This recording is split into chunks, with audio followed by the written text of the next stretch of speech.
was like, oh, I must be It'd be like me preaching because oh, y'all are getting hungry. It's time to go. My bad. I only know it's time to stop when I see the yawns. Hey, everybody. Wakey, wakey. Okay, so I'm gonna get Instagram on, and then we'll get back going. So go live. Keenan, thank you. All right, looks like Mr. Al, we are live. 11:30. Thank you, Mr. Al, coming in. You're welcome. All right, And I'm going to take the 12 slots too. oh, you're gonna take the 12 slot? Yeah. Okay. Because I'm starting late anyway. Did you say Joshua 11? Joshua 11. Okay. Yep. Thank you, Mr. Al. If you haven't yet signed up for, some time slots, we still have some today, some tomorrow, a lot on Saturday. You will have no idea how encouraging it is to your faith until you get here in this seat. And other people have already been texting me today saying how encouraging it is to them to read. So sign up, come and share your gift with us, the gift of your voice, the gift of reading, and bless the world today. When King Jabin of Hazor heard this news, he sent a message to King Jobab of Madon, the kings of Shimron and Akshah, and the kings of the north in the hill country, the Arabah south of Chinnereth, the Judean foothills, and the slopes of Dor to the west, the Canaanites in the east and west, the Amorites, Hethites, Perizzites, and Jebusites in the hill country, and the Hivites at the foot of Hermon in the land of Mizpah. They went out with all their armies, a multitude as numerous as the sand on the seashore, along with a vast number of horses and chariots. All these kings joined forces. They came and camped together at the waters of Merom to attack Israel. The Lord said to Joshua, "Do not be afraid of them, for at this time tomorrow I will cause all of them to be killed before Israel. You are to hamstring their horses and burn their chariots." So Joshua and all the tribes surprised them at the waters of Merom and attacked them. The Lord handed them over to Israel, and they struck them down, pursuing them as far as greater Sidon and Misrephoth Maim, and to the east as far as the valley of Mizpah. They struck them down, leaving no survivors. Joshua treated them as the Lord had told him. He hamstrung their horses and burned their chariots. At that time Joshua turned back, captured Hazor, and struck down its king with the sword, because Hazor had formerly been the leader of all these kingdoms. They struck down everyone in it with the sword, completely destroying them. He left no one alive. Then he burned Hazor. Joshua captured all these kings and their cities and struck them down with the sword. He completely destroyed them as Moses, the Lord's servant, had commanded. However, Israel did not burn any of the cities that stood on their mounds except Hazor, which Joshua burned. The Israelites plundered all the spoils and cattle of these cities for themselves, but they struck down every person with the sword until they had annihilated them, leaving no one alive, just as the Lord had commanded his servant Moses. Moses commanded Joshua. That is what Joshua did, leaving nothing undone of all that the Lord had commanded Moses. So Joshua took all this land, the hill country, all the Negev, all the land of Goshen, the foothills, the Arabah, and the hill country of Israel with its foothills, from Mount Halak, which ascends to Seir, as far as Baal Gad in the valley of Lebanon at the foot of Mount Hermon. He captured all their kings and struck them down, putting them to death. Joshua waged war with all these kings for a long time. No city made peace with the Israelites except the Hivites, who inhabited Gibeon. All of them were taken in battle. For it was the Lord's intention to harden their hearts so that they would engage Israel in battle, but completely destroyed without mercy and be annihilated, just as the Lord had commanded Moses. At that time, Joshua proceeded to exterminate the Anakim from the hill country, Hebron, Debir, Anab, all the hill country of Judah and of Israel. Joshua completely destroyed them with their cities. No Anakim were left in the land of the Israelites except for some remaining in Gaza, Gath, and Ashdod. So Joshua took the entire land in keeping with all that the Lord had told Moses. Joshua then gave it as an inheritance to Israel according to their tribal allotments. After this, the land had rest from war. Joshua chapter 12. The Israelites struck down the following kings of the land and took possession of their land beyond the Jordan to the east and from the Arnon River to Mount Hermon, including all the Arabah eastward. King Sihon of the Amorites lived in Heshbon. He ruled from Aroer on the rim of the Arnon River, along the middle of the valley, and half of Gilead up to the Jabbok River, the border of the Ammonites. The Arabah east of the sea of Chinnereth to the sea of Arabah, that is the Dead Sea, eastward through Beth Jesimoth, and southward below the slopes of Pisgah. King Og of Bashan, of the remnant of Rephaim, lived in Ashtaroth and Edrei. He ruled over Mount Hermon, Salakah, all Bashan, up to the Geshurite and Maccathite border, and half of Gilead to the border of King Sihon of Heshbon. Moses, the Lord's servant, and the Israelites struck them down, and Moses, the Lord's servant, gave their land as an inheritance to the Reubenites, Gadites, and the half-tribe of Manasseh. Joshua and the Israelites struck down the following kings of the land beyond the Jordan to the west, from Baal Gad in the valley of Lebanon to Mount Halak, which ascends towards Seir. Joshua gave their land as an inheritance to the tribes of Israel according to their allotments: the hill country, the Judean foothills, the Arabah, the slopes, the wilderness, and the Negev, the lands of the Hethites, Amorites, Canaanites, Perizzites, Hivites, and Jebusites. The king of Jericho won. The king of Ai, which is next to Bethel, won. The king of Jerusalem won. The king of Hebron won. The king of Jarmuth won. The king of Lachish won. The king of Eglon won. The king of Gezer won. The king of Debir won. The king of Geder won. The king of Hormah won. The king of Arad won. The king of Libnah won. The king of Adullam won. The king of Makkedah won. The king of Bethel won. The king of Tappuah won. The king of Hepher won. The king of Aphek won. The king of Lasharon won. The king of Madon won. The king of Hazor won. The king of Shimron Meroh won. The king of Aksaph won. The king of Taknach won. The king of Megiddo won. The king of Kadesh won. The king of Jokneam won in Carmel. The king of Dor in Naphath Dor. The king of Goim in Gilgal won. The king of Tirzah won. The total number of all kings, 31. Joshua was now old, advanced in age, and the Lord said to him, "You have become old, advanced in age, but a great deal of the land remains to be possessed.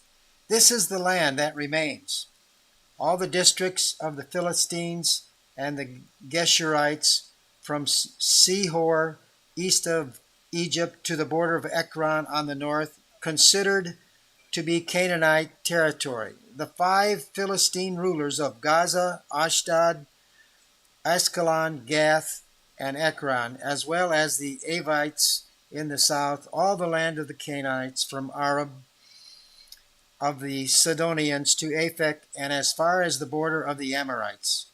the land of the Gabalites, and all Lebanon east from Baal Gad below, Mount Hermon to the entrance of Hamath, all the inhabitants of the hill country, from Lebanon to Misrephoth Maim, all the Sidonians. I will drive them out before the Israelites. Only distribute the land as an inheritance for Israel, as I have commanded you. Therefore, divide this land as an inheritance to the 9 tribes and half tribe of Manasseh. With the other half tribe of Manasseh, the Reubenites and the Gadites had received the inheritance Moses gave them beyond the Jordan to the east, just as Moses, the Lord's servant, had given them, from Aroer on the rim of the Arnon Valley, along with the city in the middle of the valley, all the Medeba plateau as far as Dibon, and all the cities of King Sihon of the Amorites, who reigned in Heshbon, to the border of the Amorites. Also Gilead, and the territory of the Geshurites and Maccathites, all Mount Hermon, and all Bashan to Salakah, the whole kingdom of Og in Bashan, who reigned in Ashtaroth and Edrei. He was one of the remaining Rephaim. Moses struck them down and drove them out. But the Israelites did not drive out the Geshurites and the Maccathites. So Geshur and Maccath still live in Israel today. He did not, however, give any inheritance to the tribe of Levi. This was their inheritance, just as he had promised, the offerings made by fire to the Lord, the God of Israel. To the tribe of Reuben's descendants by their clans, Moses gave this as their territory, from Aroer on the rim of the Arnon Valley, along with the city in the middle of the valley, the whole plateau as far as Medeba, with Heshbon and all its cities on the plateau, Dibon, Bamoth, Baal, Beth Baal Maon, Jahaz, Kedemoth, Mephath, Kiriatham, Sibmah, Zereth, Shahar on the hill in the valley, Beth Peor, the slopes of Pisgah, and Beth Jesimoth, all the cities of the plateau, and all the kingdom of King Sihon of the Amorites, who reigned in Heshbon. Moses had killed him and the chiefs of Midian, Avi, Rekam, Zur, Hur, and Reba, the princes of Sihon who lived in the land. Along with those the Israelites put to death, they also killed the diviner Balaam, son of Beor, with the sword. The border of the Reubenites was the Jordan and its plain. This was the inheritance of the Reubenites by their clans, with the cities and their settlements. To the tribe of the Gadites by their clans, Moses gave this as their territory, Jazar and all the cities of Gilead, and half the land of the Ammonites to Aroer near Rabbah, from Heshbon to Ramath Mizpah and Betoim, and from Mahanaim to the border of Debir. In the valley, Beth Haram, Beth Nimrah, Sukkoth, and Zaphron, the rest of the kingdom of King Sihon of Heshbon. Their land also included the Jordan and its territory as far as the edge of the Sea of Chinnereth, on the east side of the Jordan. This was the inheritance of the Gadites by their clans, with the cities and their settlements. And to the half the tribe of Manasseh, that is, to the half tribe of Manasseh's descendants by their clans, Moses gave this as their territory, from Mahanaim through all Bashan, all the kingdom of King Og of Bashan, including all of Jar's villages that are in Bashan, 60 cities. But half of Gilead and Og's royal cities in Bashan, Astarah and Edrei, are for the descendants of Machir, son of Manasseh, that is, half the descendants of Machir by their clans. These were the portions Moses gave them on the plains of Moab, beyond the Jordan, east of Jericho. But Moses did not give a portion to the tribe of Levi. The Lord, the God of Israel, was their inheritance, just as he had promised them. The Israelites received these portions that the priest Eleazar, Joshua, son of Nun, and the family heads of the Israelite tribes gave them in the land of Canaan. Their inheritance was by lot, as the Lord commanded through Moses for the 9.5 tribes, because Moses had given the inheritance to the 2.5 tribes beyond the Jordan. But he gave no inheritance among them to the Levites. The descendants of Joseph became 2 tribes, Manasseh and Ephraim.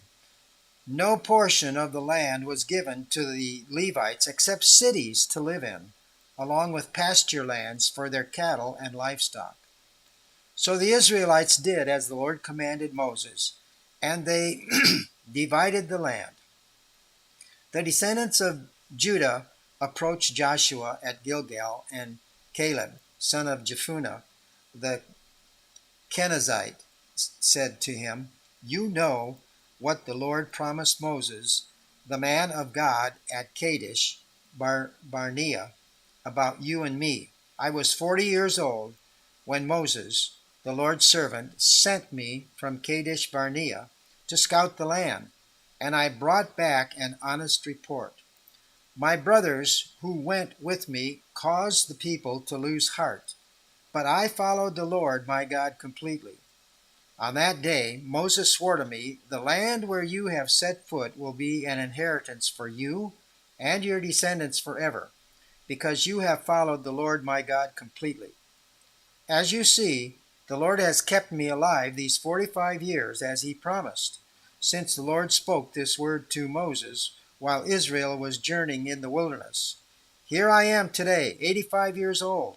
I am still as strong today as I was the day Moses sent me out.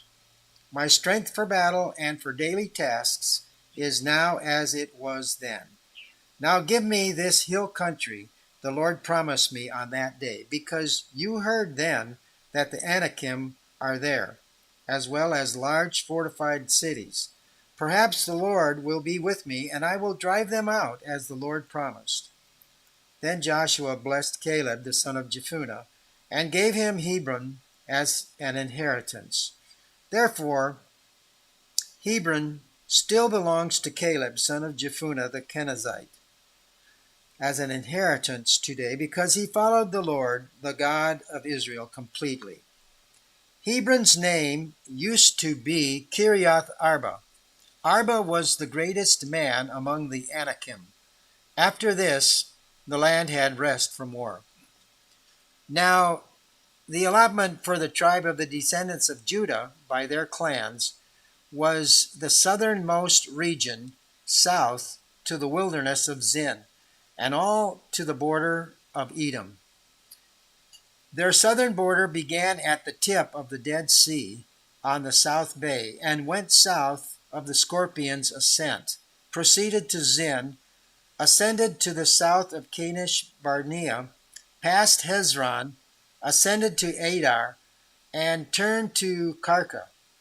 It proceeded to Asmon and to the brook of Egypt, and so the border ended at the Mediterranean Sea. This is your southern border. Now the eastern border was along the Dead Sea to the mouth of the Jordan. The border of the north side was from the bay of the sea at the mouth of the Jordan. It ascended at Beth Hogla, proceeded north to Beth Araba, and ascended to the stone of Bohan, son of Reuben.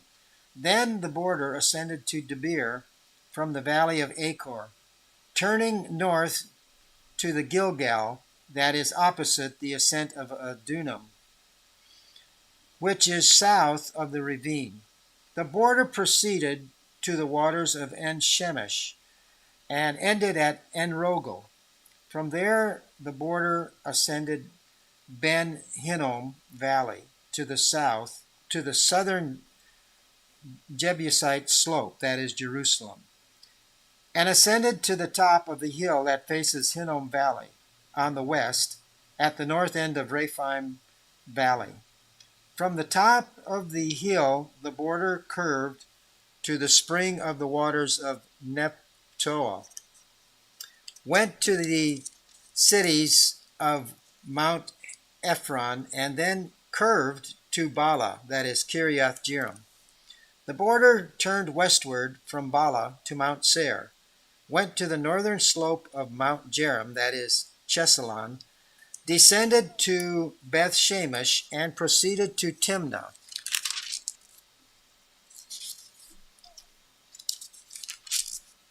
Then the border reached to the slope north of Ekron, curved to Shekharon, proceeded to Mount Bala, went to Jabneel, and ended at the Mediterranean Sea.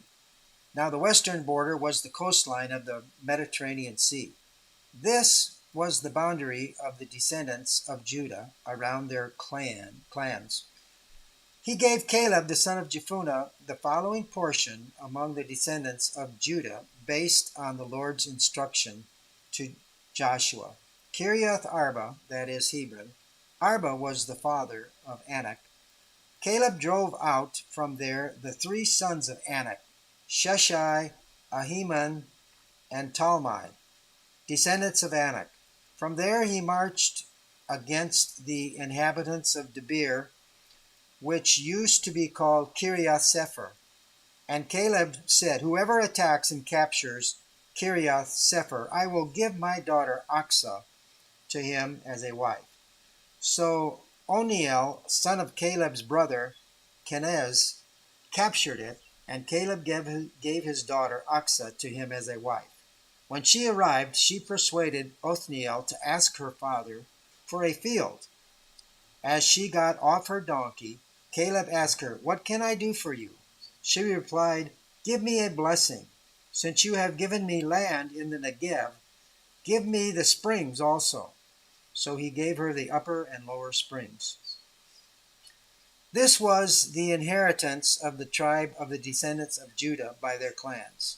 These were the outermost cities of the tribe of the descendants of Judah toward the border of Edom in the Negev: Kabzeel, Eder, Jagur, Kena, Dimonah, Adadah, Kadesh, Hazor, Ithnan, Ziph, Telim, Bealoth, Hazor, Hadattah, Kiriath Hezron, that is Hazor, Ammon, Shema, Molada, Hazar Gada, Heshmon, Beth Pelet, Hazar Shuel, Beersheba, Biziotheath, Bala, Im, Ezem, El-Tolad, Chesel, Hormah, Ziklag,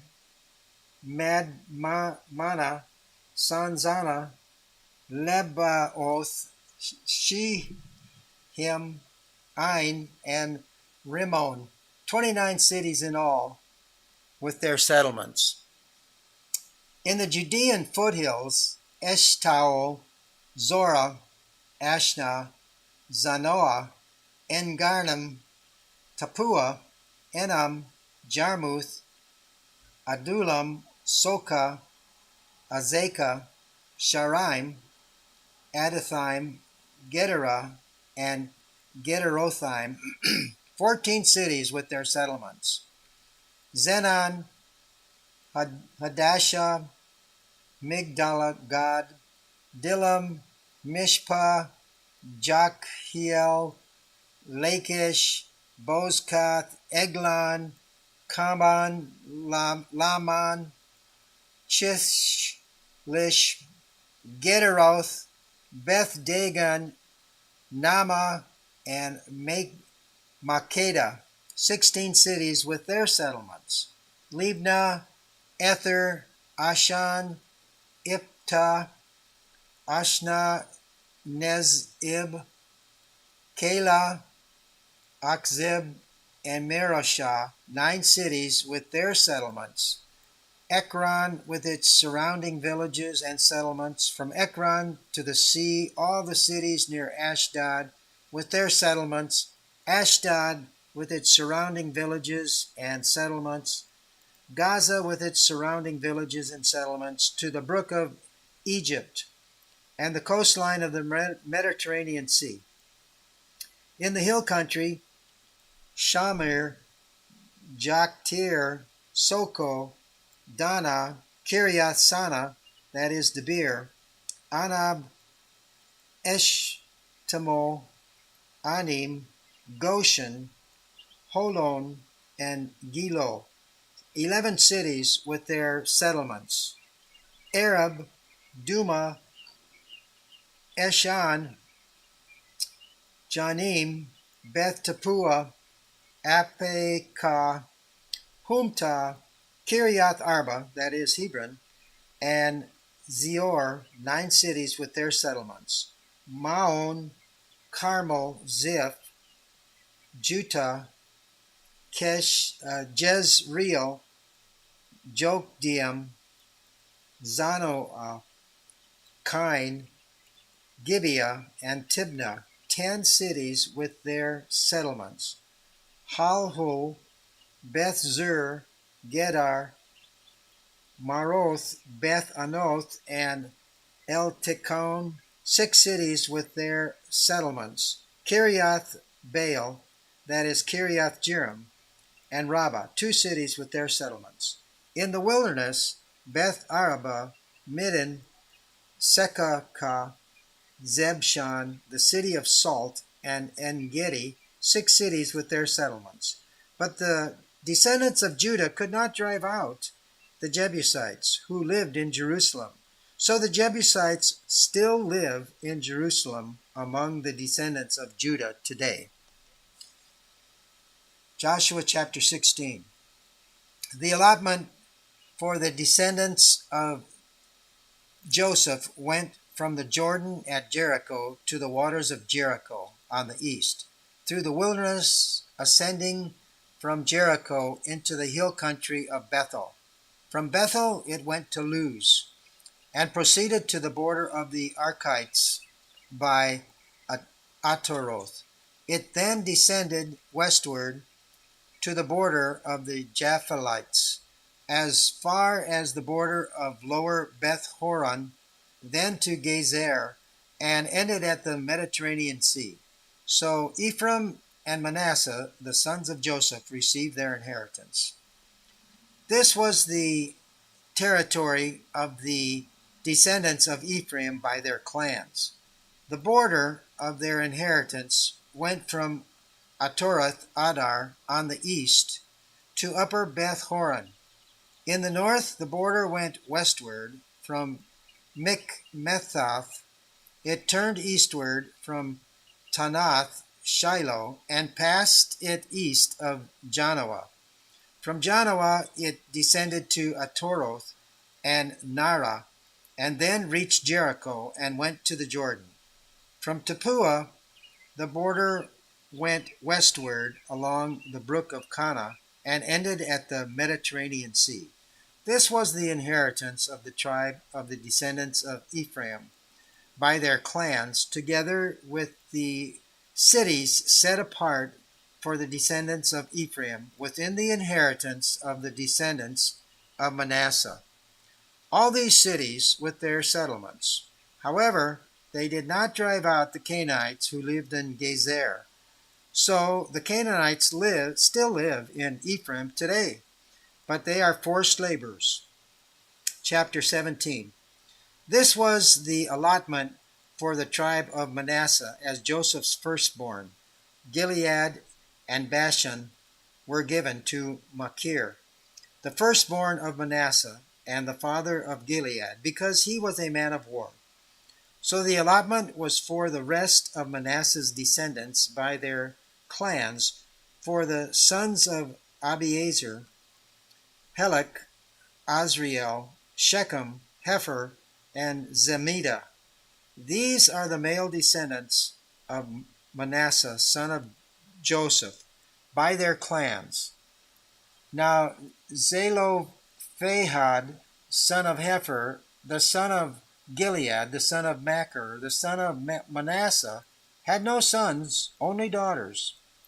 These are the names of his daughters: Mahlah, Noah, Hoglah, Milcah, and Tirzah. They came before the priest Eleazar, Joshua the son of Nun, and the leaders, saying, "The Lord commanded Moses to give us an inheritance among our male relatives." So they gave them an inheritance among their father's brothers, in keeping with the Lord's instruction. As the result, 10 tracts fell to Manasseh, besides the land of Gilead and Bashan, which are beyond the Jordan, because Manasseh's daughters received an inheritance among his sons. The land of Gilead belonged to the rest of Manasseh's sons. The border of Manasseh went from Asher to Methath, near Shechem.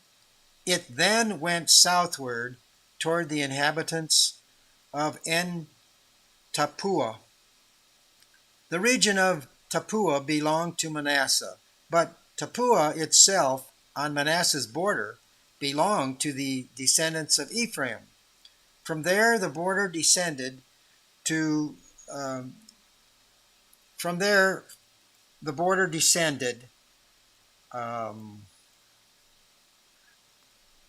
descended to the brook of Kana, south of the brook. Cities belonged to Ephraim among Manasseh's cities. Manasseh's border was on the north side of the brook and ended at the Mediterranean Sea. Ephraim's territory was to the south, and Manasseh's to the north, with the sea as its border. They reached Asher on the north and Issachar on the east. Bethshean, Ibleam, and the inhabitants of Dor with their surrounding villages, the inhabitants of Endor, Taanach, and Megiddo, the 3 cities of Naphath with their surrounding cities. The descendants of Manasseh could not possess these cities because the Canaanites were determined to stay in the land. However, when the Israelites grew strong, they imposed forced labor on the Canaanites, but did not drive them out completely. Joseph's descendants said to Joshua, "Why did you give us only one tribal allotment as an inheritance? We have many people, because the Lord has been blessing us greatly." "If you have so many people," Joshua replied to them, "go to the forest and clear an area for yourselves there in the land of the Perizzites and the Rephaim, because Ephraim's hill country is too small for you." But the descendants of Joseph said, "The hill country is not enough for us, and all the Canaanites who inhabit the valley area have iron chariots, but at Bethshean with its surrounding villages, and in the Jezreel valley." So Joshua replied to Joseph's family, that is, Ephraim and Manasseh, "You have many people and great strength. You will not have just one allotment, because the hill country will be yours also. It is a forest. Clear it out, and its outlying areas will be yours. You can also drive out the Canaanites, even though they have iron chariots and are strong." The entire Israelite community assembled at Shiloh and set up the tent of meeting there.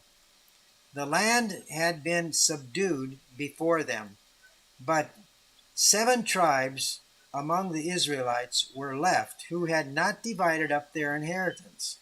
So Joshua asked the Israelites, "How long will you delay going out to possess the land that the Lord your God has given you? Appoint for yourselves 3 men from each tribe, and I will send them out. They are to go and survey the land. Write a description of it for the purpose of their inheritance, and return to me. Then they are to divide it into 7 portions. Judah is to remain in its territory in the south, and Joseph's family in their territory in the north. When you have written a description of the 7 portions of land and brought it to me, I will cast lots for you here in the presence of the Lord our God.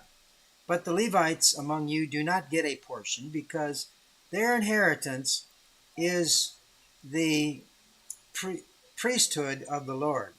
Gad, Reuben, and the half-tribe of Manasseh have taken their inheritance beyond the Jordan to the east, which Moses, the Lord's servant, gave them. As the men prepared to go, Joshua commanded them to write down a description of the land, saying, Go and survey the land, write a description of it, and return to me. I will cast lots for you here in Shiloh in the presence of the Lord. So the men went through the land and described it by towns in a document of 7 sections. They returned to Joshua at the camp in Shiloh. Joshua cast lots for them at Shiloh in the presence of the Lord, where he distributed the land to the Israelites according to their divisions. The lot came up for the tribe of Benjamin's descendants by their clans, and their allotted territory lay between Judah's descendants and Joseph's descendants.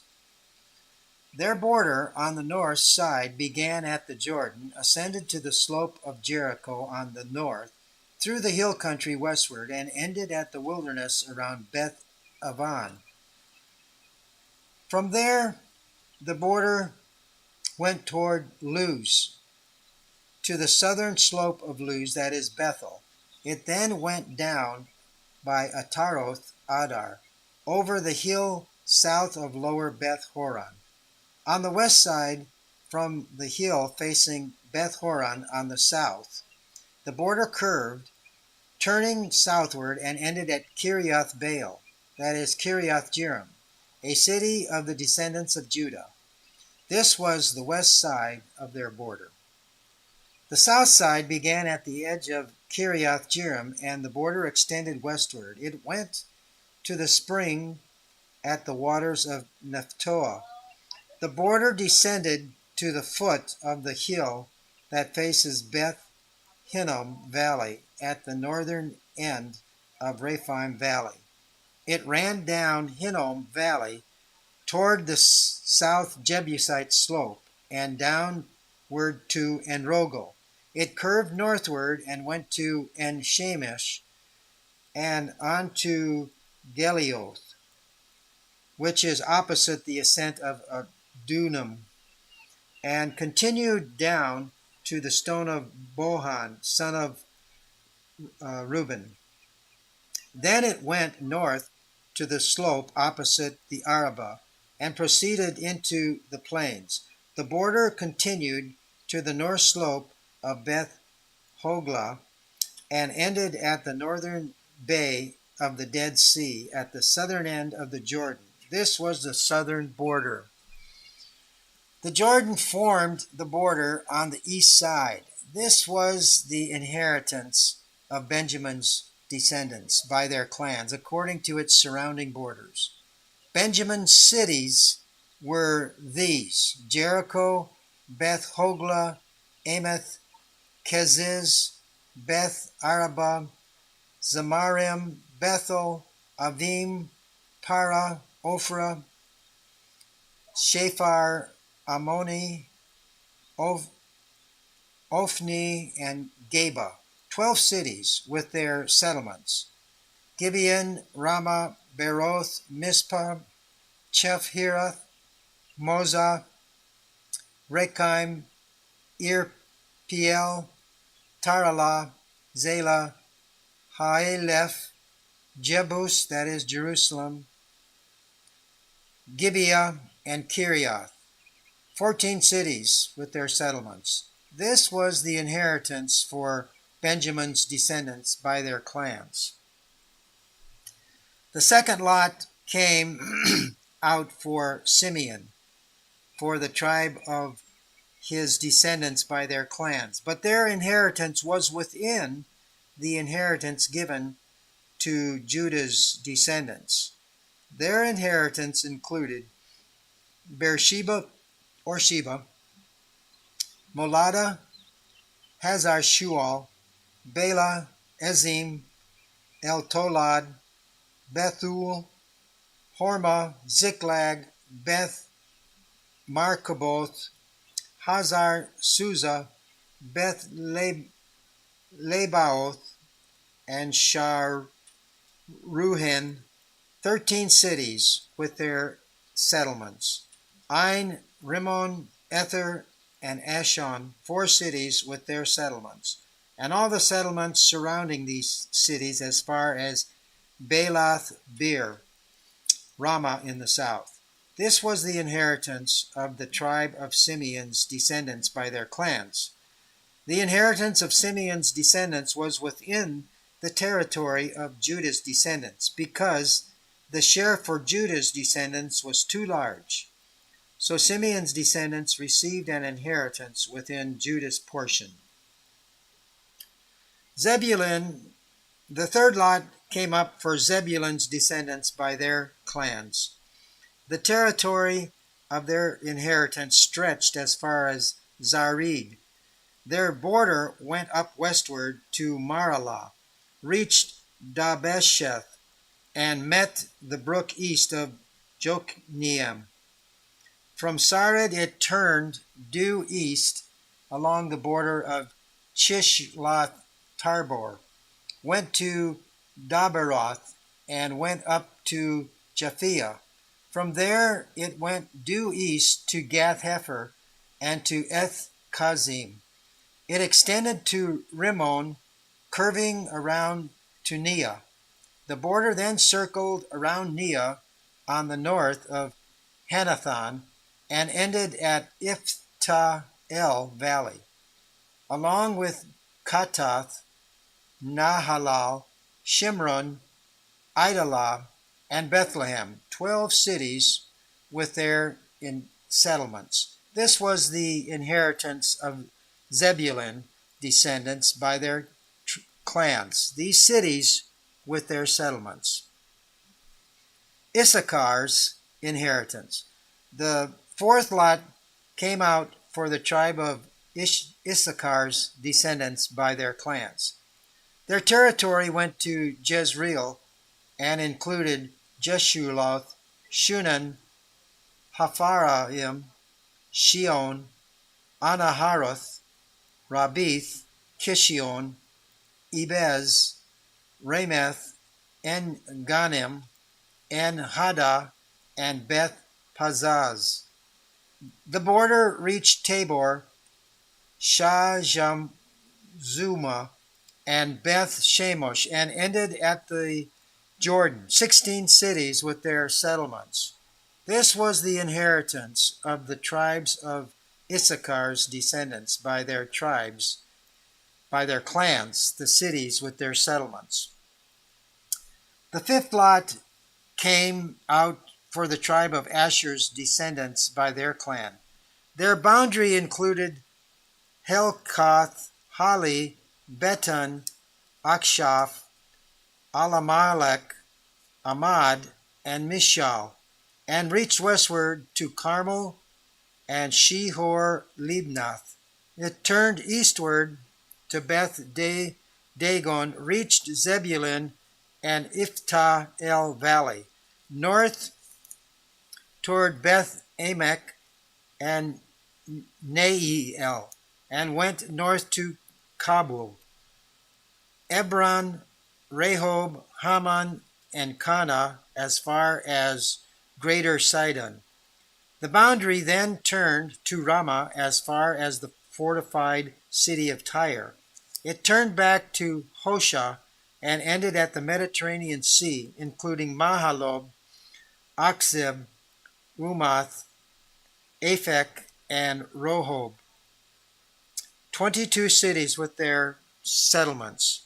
This was the inheritance of the tribe of Asher's descendants by their clans, these cities with their settlements.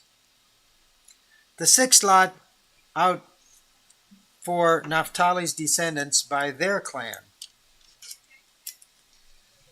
Their boundary went from Heleph and from the oak of Zaananim, including Adami, Nakoth, and Jabneel, as far as Lakum, and ended at the Jordan.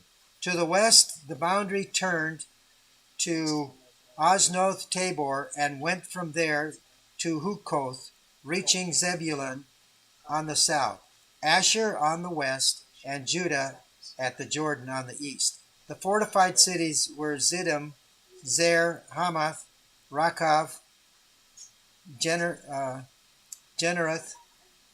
Admah, Ramah, Hazar, Kadesh, Edrei, En Hazor, Iron, Migdal El, Horem, Beth Anath, and Beth Shemesh, 19 cities with their settlements. This was the inheritance of the tribes of Naphtali's descendants by their clans, the cities with their settlements. The seventh lot came out for the tribe of Dan's descendants by their clans. The territory of their inheritance included Zorah, Eshtaol, Ir-Shemesh, Shalab bin, Aijalon, Ithla, Elon, Timnah, Ekron, Eltekeh, Gibbethon, Baalaleth, Jehud, Bene Barak, Gath Rimmon, Me Jarkon, and Rakon, with their territory facing Jaffa. When the territory of the descendants of Dan slipped out of their control, they went up and fought against Leshem and captured it and struck it down with the sword. So they took possession of it, lived there, and renamed Leshem after their ancestor Dan. This was the inheritance of the tribe of Dan's descendants by their clans, these cities with their settlements. When they had finished distributing the land into their territories, the Israelites gave Joshua, son of Nun, an inheritance among them. By the Lord's command, they gave him the city of Timnath-Serah in the hill country of Ephraim, which he requested. He rebuilt the city and lived in it. These were the portions that the priest Eleazar, Joshua, the son of Nun, and the family heads distributed to their Israelite tribes by lot at Shiloh, in the Lord's presence, at the entrance to the tent of meeting. So they finished dividing up the land. Chapter 20. Then the Lord spoke to Joshua, "Tell the Israelites, select your cities of refuge, and I instructed you through Moses, so that a person who kills someone unintentionally or accidentally may flee there. These will be your refuge from the avenger of blood. When someone flees to one of these cities, stand at the entrance of the city gate and states his case before the elders of that city. They are to bring him into the city and give him a place to live among them.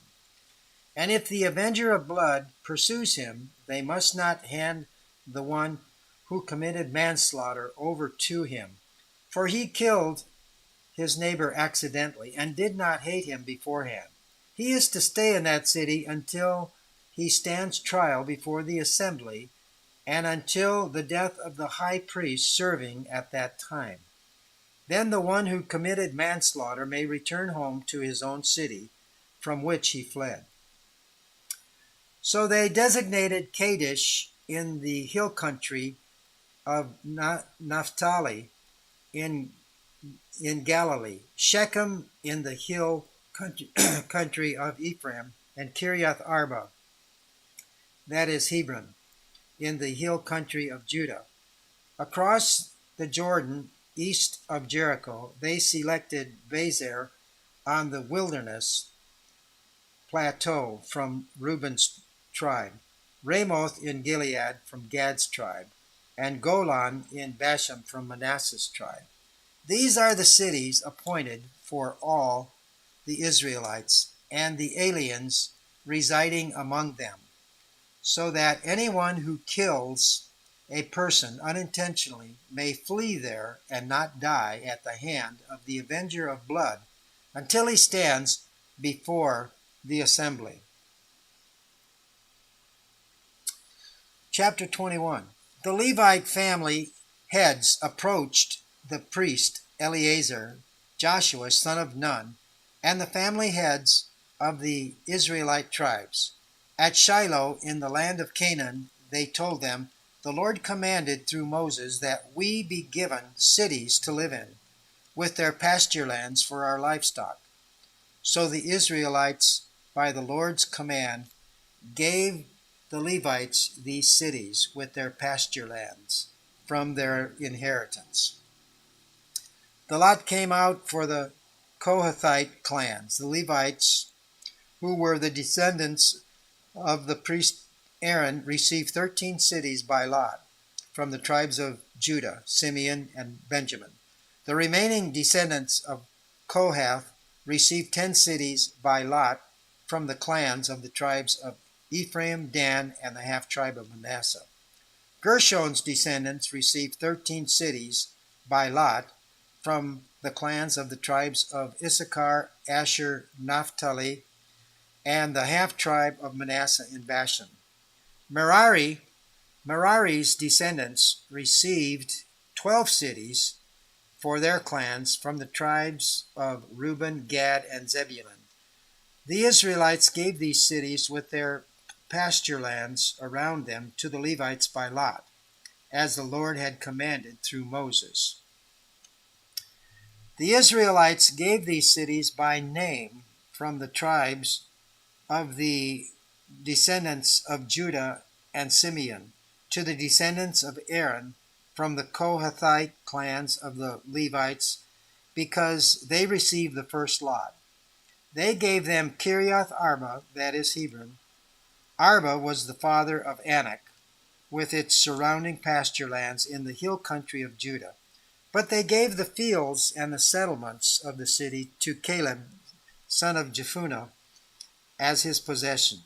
They gave to the descendants of the priest Aaron Hebron, the city of refuge for the one who commits manslaughter, with its pasture lands, Libnah with its pasture lands, Jatir with its pasture lands, Eshtemoa with its pasture lands, Holon with its pasture lands, Debir with its pasture lands, Ain with its pasture lands, Jutah with its pasture lands, and Beth Shemosh with its pasture lands. 9 cities from these 2 tribes.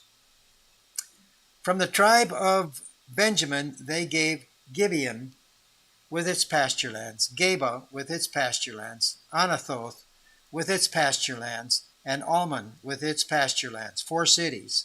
All 13 cities with their pasture lands were for the priests, the descendants of Aaron. The allotted cities to the remaining clans of Kohath descendants, who were Levites, came from the tribe of Ephraim. The Israelites gave them Shechem, the city of refuge for one who commits manslaughter, with its pasture lands in the hill country of Ephraim, Gezer with its pasture lands, Gibzaim with its pasture lands, and Beth Horon with its pasture lands. 4 cities. From the tribe of Dan they gave Elteke with its pasture lands, Gibbethon with its pasture lands, Aijalon with its pasture lands, Gath-Rimmon with its pasture lands. 4 cities. From the half-tribe of Manasseh they gave Tanach with its pasture lands, Gath-Rimmon with its pasture lands, 2 cities. All 10 cities with their pasture lands were for the clans of Kohath's other descendants. From the half-tribe of Manasseh they gave to the descendants of Gershon, who were one of the Levite clans, Golan, the city of refuge for the one who commits manslaughter with its pasture lands in Bashan, and Beshtera with its pasture lands, 2 cities. From the tribe of Issachar they gave Kishion with its pasture lands, Dabaroth with its pasture lands, Jarmuth with its pasture lands, and Ganam with its pasture lands, 4 cities. From the tribe of Asher they gave Mishal with its pasture lands, Abdon with its pasture lands, Helkath with its pasture lands, and Rehob with its pasture lands, 4 cities. From the tribe of Naphtali they gave Kadesh in Galilee, the city of refuge for the one who commits manslaughter, with its pasture lands, Hamath Dor with its pasture lands, and Kartan with its pasture lands, 3 cities. All 13 cities with the pasture lands were for the Geshurites by their clans.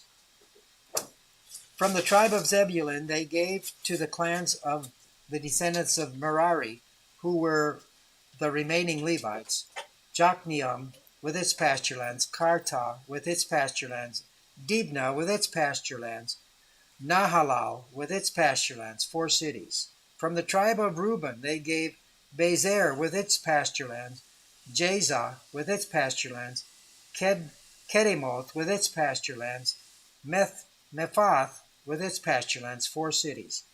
From the tribe of Gad they gave Ramoth in Gilead, the city of refuge for the one who commits manslaughter, with its pasture lands, and Mahanaim with its pasture lands, Heshbon with its pasture lands, and Jazer with its pasture lands, 4 cities in all. All 12 cities were allotted to the clans of Merari, descendants, the remaining Levite clans. Within the Israelites' possession, there were 48 cities in all with their pasture lands for the Levites. Each of these cities had its own surrounding pasture lands. This was true for all the cities. So the Lord gave Israel all the land he had sworn to give their fathers, and they took possession of it and settled there. The Lord gave them rest on every side according to all he had sworn to their fathers. None of their enemies were able to stand against them, for the Lord handed over all their enemies to them. None of the good promises the Lord had made to the house of Israel failed. Everything was fulfilled. Thank you, Mal. I love that last line. Yeah.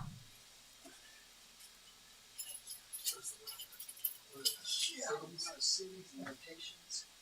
I'm glad you did get that.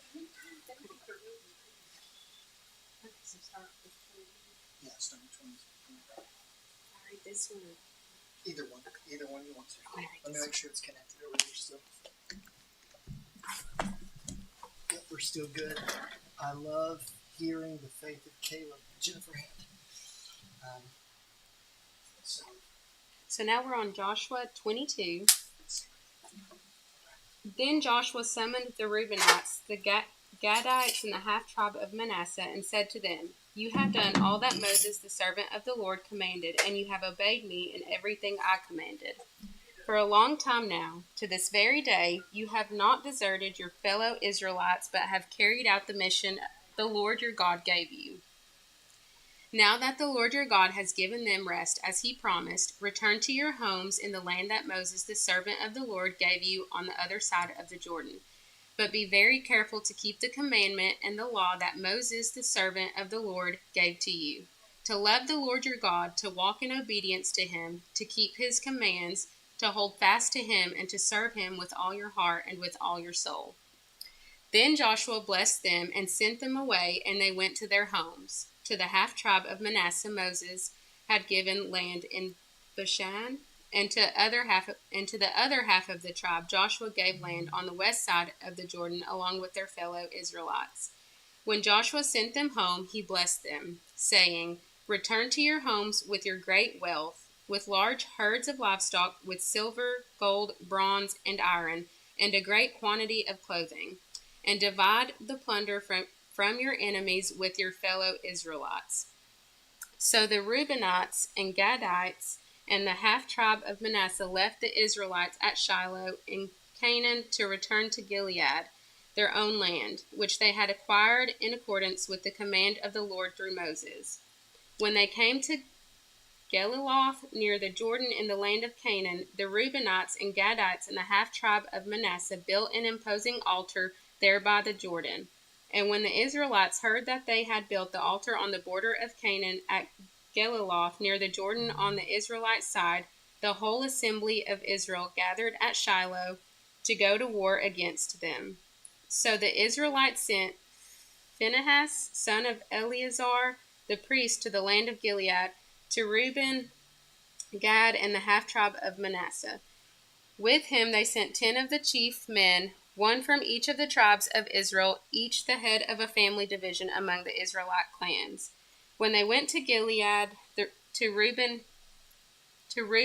Gad, and the half tribe of Manasseh, they said to them, "The whole assembly of the Lord says, how could you break faith with the God of Israel like this? How could you turn away from the Lord and build yourselves an altar in rebellion against him now? Was not the sin of Peor enough for us? Up to this very day we have not cleansed ourselves from that sin, even though a plague fell on the community of the Lord. And are you now turning away from the Lord? If you rebel against the Lord today, tomorrow he will be angry with the whole community of Israel. If the land you possess is defiled, come over to the Lord's land, where the Lord's tabernacle stands, and share the land with us. But do not rebel against the Lord or against us by building an altar for yourselves, other than the altar of the Lord our God." When Achan, son of Zerah, was unfaithful in regard to the devoted things, did not wrath come on the whole community of Israel? He was not the only one who died for his sin. Then Reuben, Gad, and the half tribe of Manasseh replied to the heads of the clans of Israel, "The mighty one God, the Lord, the mighty one God, the Lord, he knows, and let Israel know. If this has been in rebellion or disobedience to the Lord, do not spare us this day. If we have built our own altar to turn away from the Lord, and to offer burnt offerings and grain offerings, or to sacrifice fellowship offerings on it, may the Lord himself call us to account. No, we did it for fear that someday your descendants might say to ours, 'What do you have to do with the Lord, the God of Israel? The Lord has made the Jordan a boundary between us and you. You Reubenites and Gadites, you have no share in the Lord, so your descendants might cause ours to stop fearing the Lord.'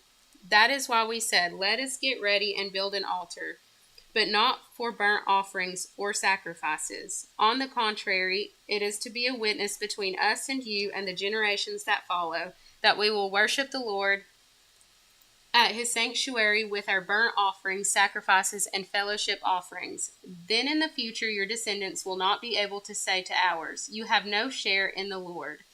And we said, if they ever say this to us or to our descendants, we will answer, 'Look at the replica of the Lord's altar, which our ancestors built, not for burnt offerings and sacrifices, but as a witness between us and you. Far be it from us to rebel against the Lord and turn away from him today by building an altar for burnt offerings, grain offerings, and sacrifices, other than the altar of the Lord our God that stands before his tabernacle.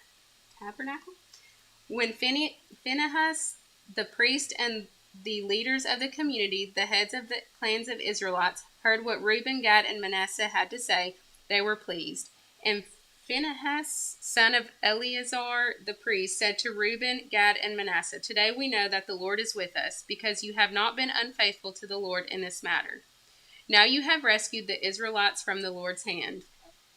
Then Phinehas, son of Eleazar the priest, and the leaders returned to Canaan from their meeting with the Reubenites and Gadites in Gilead and reported to the Israelites. They were glad to hear the report and praised God. And they talked no more about going to war against them to devastate the country where the Reubenites and Gadites lived. And the Reubenites and the Gadites gave the altar his name, a witness between us that the Lord is God. Joshua 23. After a long time had passed, and the Lord had given Israel rest from all their enemies around them, Joshua, by then a very old man, summoned all Israel, their elders, leaders, judges, and officials, and said to them, I am very old. You yourselves have seen everything that the Lord your God has done to all these nations for your sake. It was the Lord your God who fought for you. Remember how I have allotted as an inheritance for your tribes all the land of the nations that remain, the nations I conquered, between the Jordan and the Mediterranean Sea in the west. The Lord your God himself will push them out for your sake. He will drive them out before you, and you will take possession of their land, as the Lord your God promised you. Be very strong, be careful to obey all that is written in the book of the law of Moses, without turning aside to the right or to the left. Do not associate with these nations that remain among you. Do not invoke the names of their gods or swear by them. You must not serve them or bow down to them. But you are to hold fast to the Lord your God as you have until now. The Lord has driven out before you great and powerful nations to this day. No one has been able to withstand you. One of your routs, 1,000 because the Lord your God fights for you, just as he promised. So be very careful to love the Lord your God.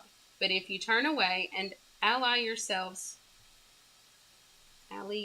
with the survivors of these nations that remain among you, and if you intermarry with them and associate with them, then you may be sure that the Lord your God will no longer drive out these nations before you. Instead, they will become snares and traps for you, whips on your backs and thorns in your eyes until you perish from this good land which the Lord your God has given you. Now I am about to go to the way of all the earth. You know with all your heart and soul that not one of all the good promises the Lord your God gave you has failed. Every promise has been fulfilled, not one has failed. But just as all the good things the Lord your God has promised you have come to you, so he will bring on you all the evil things he has threatened, until the Lord your God has destroyed you from this good land he has given you. If you violate the covenant of the Lord your God, which he commanded you, and go and serve other gods and bow down to them, the Lord's anger will burn against you, and you will quickly perish from the good land he has given you. Joshua 24. Then Joshua assembled all the tribes of Israel at Shechem. He summoned the elders, leaders, judges, and officials of Israel, and they presented themselves before God. Joshua said to all the people, This is what the Lord, the God of Israel, says. Long ago, your ancestors, including Terah, the father of Abraham and Nahor, lived beyond the Euphrates River and worshipped other gods. But I took your father Abraham from the land beyond the Euphrates and led him through Canaan and gave him many descendants. I gave him Isaac, and to Isaac I gave Jacob and Esau. I assigned the hill country of Seir to Esau, but Jacob and his family went down to Egypt. Then I sent Moses and Aaron, and I afflicted the Egyptians by what I did there, and I brought you out. When I brought your people out of Egypt, you came to the sea, and the Egyptians pursued them with chariots and horsemen as far as the Red Sea. But they cried to the Lord for help, and he put darkness between you and the Egyptians. He brought the sea over to them and covered them. You saw with your own eyes what I did to the Egyptians. Then you lived in the wilderness for a long time. I brought you to the land of the Amorites who lived east of the Jordan. They fought against you, and I gave them into your hands. I destroyed them from before you, and you took possession of their land. When Balak, son of Zippor, and king of Moab, prepared to fight against Israel, he sent for Balaam, son of Beor, to put a curse on you. But I would not listen to Balaam, so he blessed you again, and I delivered you out of his hand. Then you crossed the Jordan and came to Jericho. The citizens of Jericho fought against you, as did also the Amorites, Perizzites, Canaanites, Hittites, Girgashites, Hivites, Jebusites, but I gave them into your hands. I sent the hornet ahead of you, which drove them out before you. Also the two Amorite kings. You did not do it with your own sword and bow.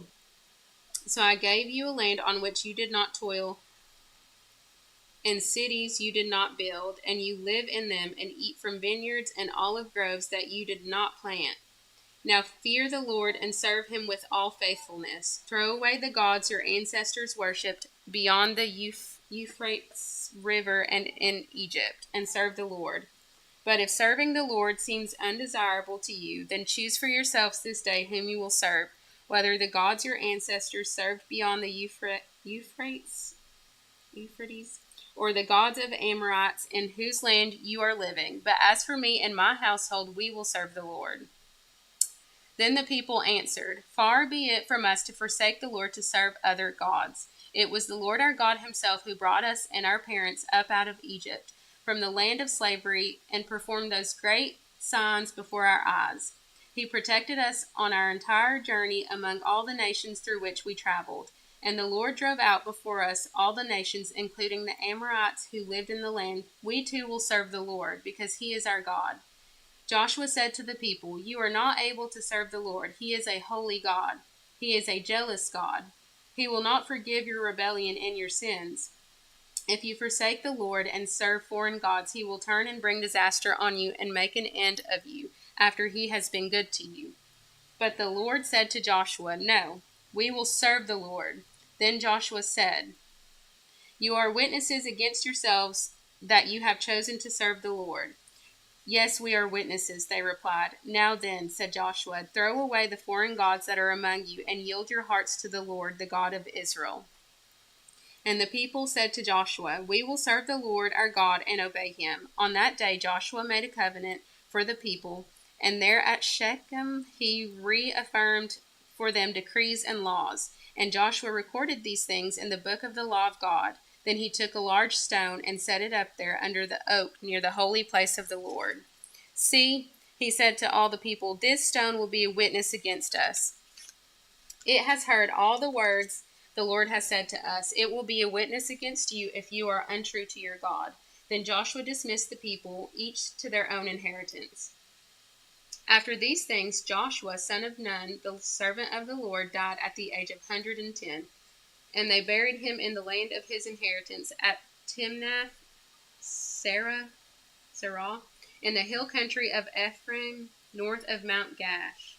Israel served the Lord throughout the lifetime of Joshua and of the elders who outlived him and who had experienced everything the Lord had done for Israel. And Joseph's bones, which the Israelites had brought up from Egypt, were buried at Shechem in the tract of the land that Jacob bought for 100 pieces of silver from the sons of Hamor, the father of Shechem. This became the inheritance of Joseph's descendants. And Eleazar, son of Aaron, died and was buried at Gibeah, which had been allotted to his son Phinehas in the hill country of Ephraim. Now we're in Judges. Judges 1.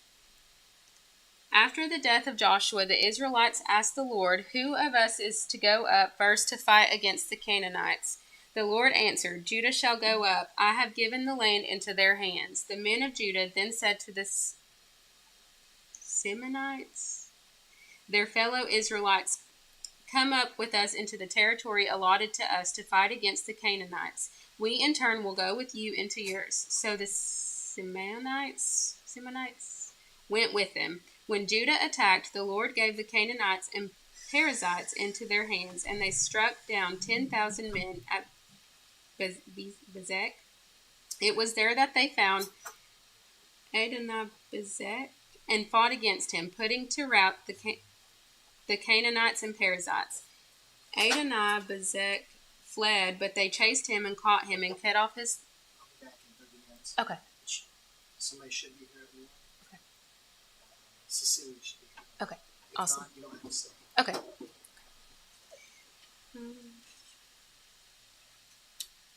He fled, but they chased him and caught him and cut off his thumbs and big toes.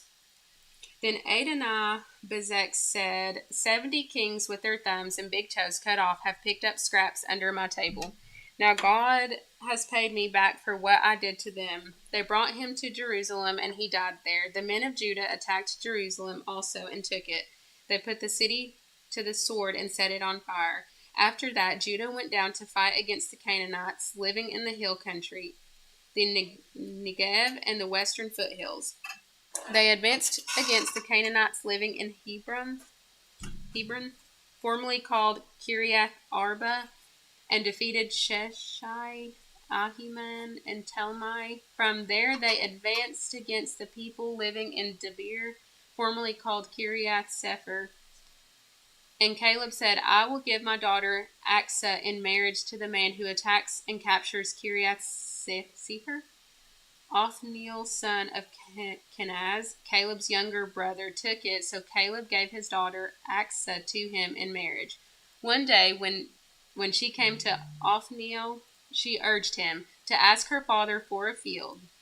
When she got off her donkey, Caleb asked her, What can I do for you? She replied, Do me a special favor. Since you have given me land in Negev, give me also springs of water. So Caleb gave her the upper and lower springs. The descendants of Moses' father-in-law, the Kenite, went up from the city of palms with the people of Judah to live among the inhabitants of the desert of Judah and the Negev near Arad. Then the men of Judah went with these Seminites, their fellow Israelites, and attacked the Canaanites living in Zephath, and they totally destroyed the city. Therefore it was called Hormah. Judah also took Gaza, Ashkelon, and Ekron, each city with its territory. The Lord was with the men of Judah. They took possession of the hill country, but they were unable to drive the people from the plains because they had chariots fitted with iron. As Moses had promised, Hebron was given to Caleb, who drove from it the 3 sons of Anak. The Benjamites, however, did not drive out the Jebusites who were living in Jerusalem. To this day, the Jebusites live there with the Benjamites. Now the tribes of Joseph attacked Bethel, and the Lord was with them. When they sent men to spy out Bethel, formerly called Luz, the spies saw a man coming out of the city, and they said to him, Show us how to get into the city, and we will see that you are treated well. So he showed them, and they put the city to the sword, but spared the man and his whole family. He then went to the land of Hittites, where he built a city and called it Luz, which is its name to this day. But Manasseh did not drive out the people of Bethshan, or Tanakh, or Dor, or Ibleam, or Megiddo, and their surrounding settlements, for the Canaanites were determined to live in that land. When Israel became strong, they pressed the Canaanites into forced labor, but never drove them out completely. Nor did Ephraim drive out Canaanites living in Gezer, but the Canaanites continued to live there among them. Neither did Zebulun drive out Canaanites living in Kitron or Nahalal. So these Canaanites lived among them, but Zebulun did subject them to forced labor. Nor did Asher drive out those living in Akko or Sidon or Alab or Aksib or Helba or Aphek or Rehob. The Asherites lived among the Canaanite inhabitants of the land because they did not drive them out. Neither did Naphtali drive out those living in Beth Shemesh or Beth Anath, but the Naphtalites too lived among the Canaanite inhabitants of the land, and those living in Beth Shemesh and Beth Anath became forced laborers for them. The Amorites confined the Danites to the hill country, not allowing them to come down into the plain, and the Amorites were determined also to hold out in Mount Heres, Ajalon, and Shalbim. When the power of the tribes of Joseph increased, they too were pressed into forced labor. The boundary of the Amorites was from Scorpion Pass to Selah and beyond. The angel of the Lord went up from Gilgal to Bochum and said, I brought you up out of Egypt and led you into the land I swore to give to your ancestors. I said, I will never break my covenant with you, and you shall not make a covenant with the people of this land, but you shall break down their altars. Yet you have disobeyed me. Why have you done this? And I have also said, I will not drive them out before you, they will become traps for you, and their gods will become snares to you.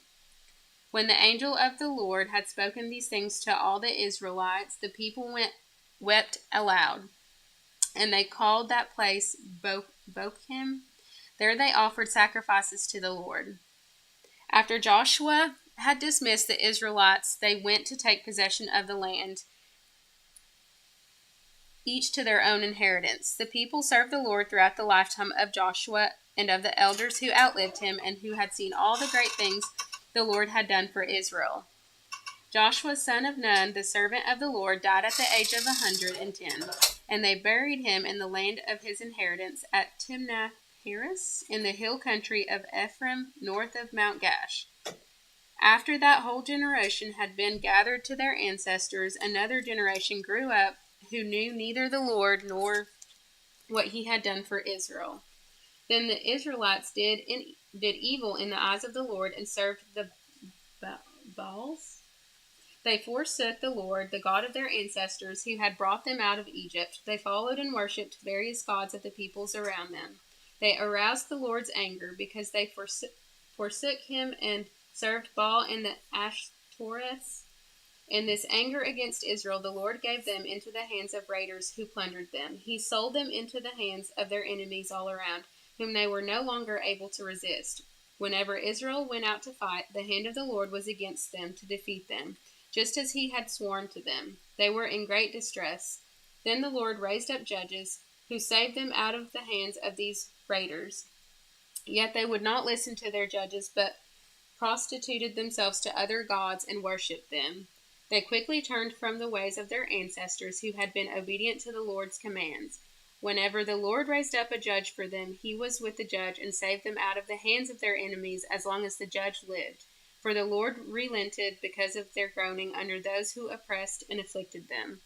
But when the judge died, the people returned to ways even more corrupt than those of their ancestors, following other gods and serving and worshiping them.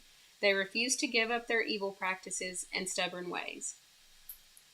Therefore the Lord was very angry with Israel and said, because this nation has violated the covenant I ordained for their ancestors and has not listened to me, I will no longer drive out before them any of the nations Joshua left when he died. I will use them to test Israel and see whether they will keep the way of the Lord and walk in it as their ancestors did.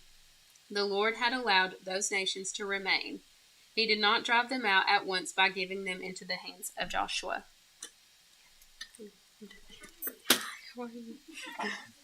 How are you?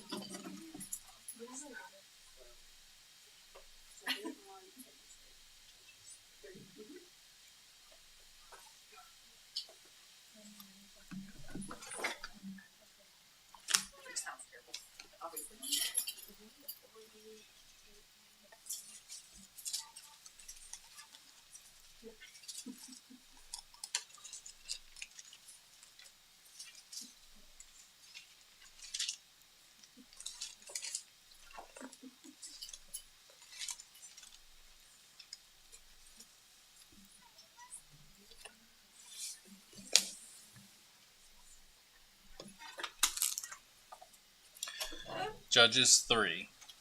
These are the nations the Lord left in order to test all those in Israel who had experienced none of the wars in Canaan. This was to teach the future generations of the Israelites how to fight in battle, especially those who had not fought before. These nations included the 5 rulers of the Philistines and all of the Canaanites, the Sidonians, and the Hivites, who lived in the Lebanese mountains from Mount Baal-Armin as far as the entrance to Hamath. The Lord left them to test Israel to determine if they would keep the Lord's commands as he had given their fathers through Moses. But they settled among the Canaanites, Hittites, Amorites, Perizzites, Hivites, and Jebusites. The Israelites took their daughters as wives for themselves, gave their own daughters to their sons, and worshipped their gods.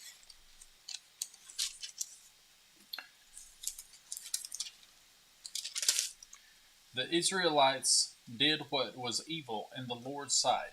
They forgot the Lord their God and worshipped Baals and Asherahs. The Lord's anger burned against Israel, and he sold them to King Cushan Israthaim of Aram Naharaim, and the Israelites served him 8 years. The Israelites cried out to the Lord, so the Lord raised up Othniel, son of Kenaz, Caleb's youngest brother, as a deliverer to save the Israelites. The Spirit of the Lord came on him, and he judged Israel. Othniel went out to battle, and the Lord handed over King Cushan Israthaim of Aram to him, so that Othniel overpowered him. Then the land had peace for 40 years, and Othniel, son of Kenaz, died. The Israelites again did what was evil in the Lord's sight. He gave King Eglon of Moab power over Israel, because they had done what was evil in the Lord's sight.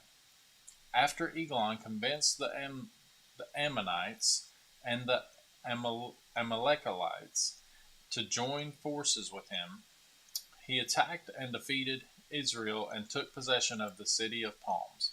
The Israelites served King Eglon of Moab 18 years. Then the Israelites cried out to the Lord, and he raised up Ehud, son of Gera, a left-handed Benjamite, as a deliverer for them. The Israelites sent him with the tribute for King Eglon of Moab. Ehud made himself a double-edged sword, 18 inches long. He strapped it to his right thigh under his clothes and brought the tribute of King Eglon of Moab, who was an extremely fat man. When Ehud had finished presenting the tribute, he dismissed the people who had carried it. At the carved images near Gilgal, he returned and said, King Eglon, I have a secret message for you. The king said, Silence, and all his attendants left him. Then Ehud approached him while he was sitting alone in his upstairs room, where it was cool. Ehud said, I have a message from God for you. And the king stood up from his throne. Ehud reached with his left hand, took the sword from his right thigh, and plunged it into Eglon's belly. Even the handle went in after the blade, and Eglon's fat closed in over it, so that Ehud did not withdraw the sword from his belly, and the waist came out. Ehud escaped by way of the porch, closing and locking the doors in the upstairs room behind him. Ehud was gone when Eglon's servants came in. They looked and found the doors of the upstairs room locked and thought he was relieving himself in the cool room. The servants waited until they became embarrassed and saw that he had not opened the doors of the upstairs room. So they took the key and opened the doors, and there was their lord, lying dead on the floor. Ehud escaped while the servants waited. He passed the Jordan near the carved images and reached Seirah. After he arrived, he sounded the ram's horn throughout the hill country of Ephraim. The Israelites came down with him from the hill country, and he became their leader. He told them, Follow me, because the Lord has handed over your enemies, the Moabites, to you. So they followed him, captured the fords of the Jordan leading to Moab, and did not allow anyone to cross over. At that time, they struck down about 10,000 Moabites, all stout and able-bodied men. Not one of them escaped. Moab became subject to Israel that day, and the land had peace for 80 years. After Ehud, Shamgar, son of Anath, became judge. He also delivered Israel, striking down 600 Philistines with a cattle prod. Judges 4. The Israelites again did what was evil in the sight of the Lord after Ehud died. So the Lord sold them to King Jabin of Canaan, who reigned in Hazor. The commander of his army was Sisera, who lived in Harosheth of the nations. Then the Israelites cried out to the Lord, because Jabin had 900 iron chariots, and he harshly oppressed them 20 years. Deborah, a prophetess and the wife of Lapidoth, was judging Israel at that time. She would sit under the palm tree of Deborah between Ramah and Bethel in the hill country of Ephraim, and the Israelites went up to her to settle disputes. She summoned Barak, son of Abinoam, from Kadesh in Naphtali, and said to him, "Hasn't the Lord, the God of Israel, commanded you, go deploy the troops on Mount Tabor, and take with you 10,000 men from the Naphtalites and the Zebulunites? Then I will lure Sisera, commander of Jabin's army, and his chariots and his infantry at the Wadi Kishon to fight against you, and I will hand him over to you." Barak said to her, "If you will go with me, I will go with you. But if you will not go with me, I will not go. I will gladly go with you, but you will receive no honor on the road you are about to take, because the Lord will sell Sisera to a woman." So Deborah got up and went with Barak to Kadesh. Barak summoned Zebulun and Naphtali to Kadesh. 10,000 men followed him, and Deborah also went with him. Now Heber the Kenite had moved away from the Kenites, the sons of Hobab, Moses' father-in-law, and pitched his tent beside the oak tree of Zananim, which was near Kadesh. It was reported to Sisera that Barak, son of Abinoam, had gone up Mount Tabor. Sisera summoned all his 900 chariots and all the troops who were with him from Harosheth of the nations to go to the Wadi Kishon. Then Deborah said to Barak, "Go, this is the day the Lord has handed Sisera over to you. Hasn't the Lord gone before you?" So Barak came down from Mount Tabor with 10,000 men following him. The Lord threw Sisera, all his charioteers, and all his army into a panic before Barak's assault. Sisera left his chariot and fled on foot. Barak pursued the chariots and the army as far as Harosheth and of the nations, and the whole army of Sisera fell by the sword. Not a single man was left. Meanwhile, Sisera had fled on foot to the tent of Jael, the wife of Heber of the Canaanite, because there was peace between King Jabin of Hazor and the family of Heber the Kenite. Jael went out to greet Sisera and said to him, Come in, my lord. Come in with me. Don't be afraid." So he went into her tent, and she covered him with a blanket. He said to her, "Please give me a little water to drink, for I am thirsty." She opened a container of milk and gave him a drink and covered him again. Then he said to her, "Stand at the entrance to the tent. If a man comes and asks you, 'Is a man here?' say no." While he was sleeping from exhaustion, Heber's wife Jael took a tent peg, grabbed a hammer, and went silently to Sisera. She hammered the peg into his temple and drove it into the ground, and he died. When Barak arrived in pursuit of Sisera, Jael went out to greet him and said to him, "Come, and I will show you the man you are looking for." So he went in with her, and there was Sisera lying dead with a tent peg through his temple. That day God subdued King Jabin of Canaan before the Israelites. The power of the Israelites continued to increase against King Jabin of Canaan until they destroyed him. Judges 5. On that day Deborah and Barak, son of Abinoam, sang, "When the leaders lead in Israel, when the people volunteer, blessed be the Lord. Listen, kings, pay attention, princes. I will sing to the Lord. I will sing praises to the Lord God of Israel.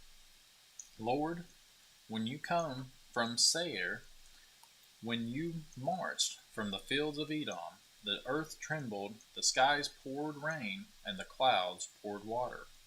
The mountains melted before the Lord, even Sinai, before the Lord, the God of Israel. In the days of Shamgar, son of Anath, in the days of Jael, the main roads were deserted because travelers kept to the side roads. Villages were deserted. They were deserted in Israel until I, Deborah, arose, a mother in Israel. Israel chose new gods. Then there was war in the city gates. Not a shield or spear was seen among 40,000 in Israel. My heart is with the leaders of Israel, with the volunteers of the people. Blessed be the Lord. You who ride on white donkeys, who sit on saddled blankets, and who travel on the road, give praise. Let them tell the righteous acts of the Lord, the righteous deeds of his warriors in Israel, with voices of the singers at the watering places. Then the Lord's people went down to the city gates. Awake, awake, Deborah, awake, awake, sing a song. Arise, Barak, and take your prisoners, the son of Abinoam. Then the survivors came down to the nobles. The Lord's people came down to me with the warriors. Those with their roots in Amalek came to Ephraim. Benjamin came with your people after you. The leaders came down from Machir. And those who carry a marshal's staff came from Zebulun. The princes of Issachar were with Deborah. Issachar was with Barak. They were under his leadership in the valley. There was great searching of heart among the clans of Reuben. Why did you sit among sheep pens, listening to the playing of the pipes for their flocks? There was great searching of the heart among the clans of Reuben. Gilead remained beyond the Jordan. Dan, why did you linger at the ships? Asher remained at the seashore and stayed in his harbors. The people of Zebulun defied death. Naphtali also on the heights of the battlefield. Kings came and fought. Then the kings of Canaan fought at Tanakh by the waters of Megiddo. But they did not plunder the silver. The stars fought from the heavens. The stars fought with Sisera from their pass. The river Kishon swept them away, the ancient river, the river Kishon. March on, my soul, in strength. The horses' hooves then hammered, the galloping of his stallions. Curse Meroz, says the angel of the Lord.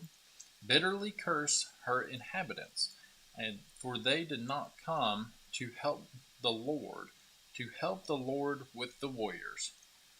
Jael is the most blessed of women, the wife of Heber Kenite. She is the most blessed among tent-dwelling women. He asked her for water. She gave him milk. She brought him cream in a majestic bowl. She reached for a tent peg, her right hand for a workman's hammer. Then she hammered Sisera. She crushed his head. She shattered and pierced his temple. He collapsed. He fell. He lay down between her feet. He collapsed. He fell between her feet. Where he collapsed, there he fell, dead. Sisera's mother looked through the window. She peered through the lattice, crying out, "Why is his chariot so long in coming? Why don't I hear the hoofbeats of his horses?" Her wisest princesses answer her. She even answers herself. Are they not finding and dividing the spoil? A girl or two for each warrior. The spoil of colored garments for Sisera, the spoil of an embroidered garment or two for my neck. Lord, may all your enemies perish as Sisera did. But may those who love him be like the rising of the sun in its strength. And the land had peace for 40 years. Judges 6. The Israelites did what was evil in the sight of the Lord, so the Lord handed them over to the Midian 7 years, and they oppressed Israel. Because of Midian, the Israelites made hiding places for themselves in the mountains, caves, and strongholds. Whenever the Israelites planted crops, the Midianites, Amalekites, and the Qedemites came and attacked them. They encamped against them and destroyed the produce of the land, even as far as Gaza. They left nothing for Israel to eat, as well as no sheep, ox, or donkey. For the Midianites came with their cattle and their tents, like a great swarm of locusts. They and their camels were without number, and they entered the land to lay waste to it. So Israel became poverty-stricken because of Midian, and the Israelites cried out to the Lord. When the Israelites cried out to him because of Midian, the Lord sent a prophet to them and said to them, "This is what the Lord God of Israel says: I brought you out of Egypt and out of place of slavery. I rescued you from the power of Egypt and the power of all who oppressed you. I drove them out before you and gave you their land. I said to you, I am the Lord your God. Do not fear the gods of the Amorites, whose land you live in." But you did not obey me. The Lord calls Gideon. The angel of the Lord came, and he sat under the oak that was in Ophrah, which belonged to Joash the Abiezrite. His son Gideon was threshing wheat in the winepress in order to hide it from the Midianites. Then the angel of the Lord appeared to him and said, "The Lord is with you, valiant warrior." Gideon said to him, "Please, my Lord, if the Lord is with us, why has all this happened? And where are all his wonders that our fathers told us about? They said, 'Hasn't the Lord brought us out of Egypt?' But now the Lord has abandoned us and handed us over to Midian." The Lord turned to him and said, "Go in the strength you have and deliver Israel from the grasp of Midian. I am sending you." He said to him, "Please, Lord, how can I deliver Israel? Look, my family is the weakest in Manasseh, and I am the youngest in my father's family. But I will be with you." The Lord said to him, "You will strike Midian down as if it were one man." Then he said to him, "If I have found favor with you, please give me a sign that you are speaking with me. Please do not leave this place until I return to you. Let me bring my gift and set it before you." And he said, "I will stay until you return." So Gideon went and prepared a young goat and unleavened bread from a half bushel of flour. He placed the meat in a basket and the broth in a pot.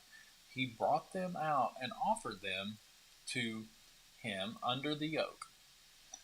The angel of God said to him, take the meat and unleavened bread, put it on this stone, and pour the broth on it. So he did that. The angel of the Lord extended the tip of the staff that was in his hand and touched the meat and unleavened bread.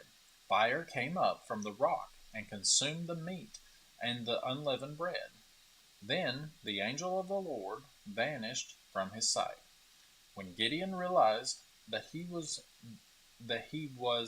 the angel of the Lord, he said, "Oh no, Lord God, I have seen the angel of the Lord face to face."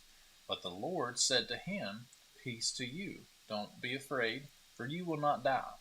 So Gideon built an altar to the Lord there, and called it "The Lord is Peace." It is still in Ophrah of the Abiezrites today. On that very night the Lord said to him, "Take your father's young bull, and a second bull 7 years old. Then tear down the altar of Baal that belongs to your father, and cut down Asherah pole beside it. Build a well-constructed altar to the Lord your God on top of its mound. Take the second bull and offer it as a burnt offering with the wood of the Asherah pole you cut down." So Gideon took 10 of his male servants and did what the Lord had told him. But because he was too afraid of his father's family and the men of the city to do it in the daytime, he did it at night. When the men of the city got up in the morning, they found Baal's altar torn down, the Asherah pole beside it cut down, and the second bull offered up on the altar that had been built. They said to each other, "Who is this?" After they had made a thorough investigation, they said, "Gideon, son of Joash, did it." Then the men of the city said to Joash, "Bring out your son, he must die, because he tore down Baal's altar and cut down the Asherah pole beside it."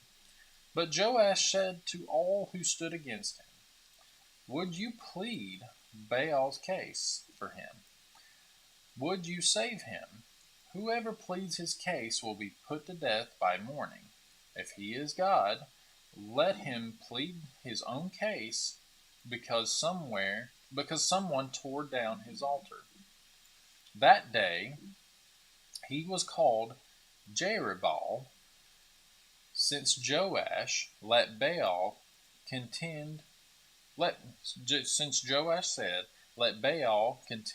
with him," because he tore down his altar.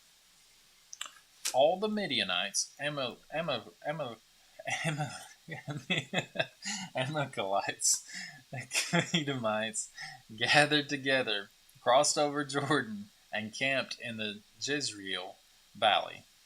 The Spirit of the Lord enveloped Gideon, and he blew the ram's horn, and the Abiezrites rallied behind him. He sent messengers throughout all of the Manasseh, who rallied behind him. He also sent messengers throughout Asher, Zebulun, and Naphtali, who also came to meet him. Then Gideon said to God, "If you will deliver Israel by my hand, as you said, I will put a wool fleece here on the threshing floor.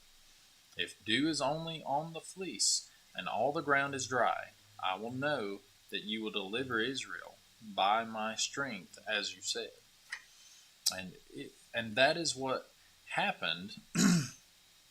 When he got up early in the morning, he squeezed the fleece and wrung dew out of it, filling the bowl with water.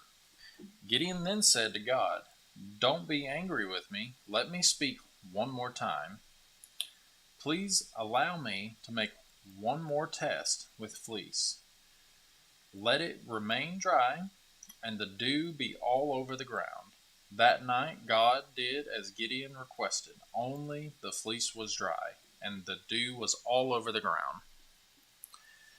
Jerubbaal, that is Gideon, and all the troops who were with him got up early and camped beside the spring of Harod. The camp of Midian was north of them, below the hill of Moreh, in the valley. The Lord said to Gideon, "You have too many troops for me to hand the Midianites over to them, or else Israel might elevate themselves over me and say, 'My own strength saved me.' Now announce to the troops, 'Whoever is fearful and trembling may turn back and leave Mount Gilead.' So 22,000 of the troops turned back, but 10,000 remained. Then the Lord said to Gideon, 'There are still too many troops. there are still too many troops. Take them down to the water, and I will test them for you there. If I say to you, this one can go with you, he can go. But if I say about anyone, this one cannot go with you, he cannot go.' So he brought the troops down to the water, and the Lord said to Gideon, 'Separate everyone who laps water with his tongue like a dog. Do the same with everyone who kneels to drink.' The number of those who lapped with their hands to their mouths was 300 men, and all the rest of the troops knelt to drink water. The Lord said to Gideon, 'I will deliver you with the 300 men who lapped, and hand the Midianites over to you. But everyone else is to go home.' So Gideon sent all the Israelites to their tents, but kept the 300 troops, who took their provisions and the trumpets. The camp of Midian was below him in the valley. That night the Lord said to him, 'Get up and attack the camp, for I have handed it over to you. But if you are afraid to attack the camp, go down with Purah, your servant. Listen to what they say. Then you will be encouraged to attack the camp.' So he went down with Purah, his servant, to the outposts of the troops who were in the camp. Now the Midianites, Amalekites,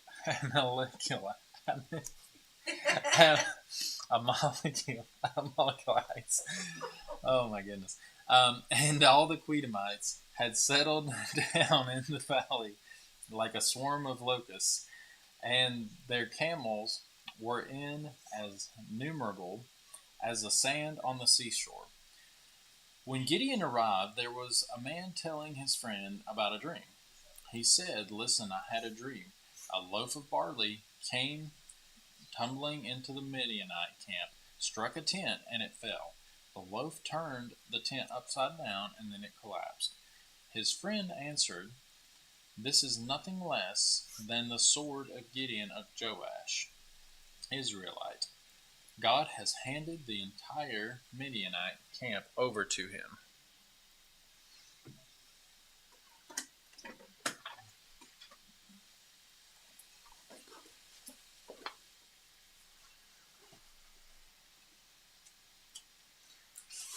Judges 7:15. Judges 7. Okay.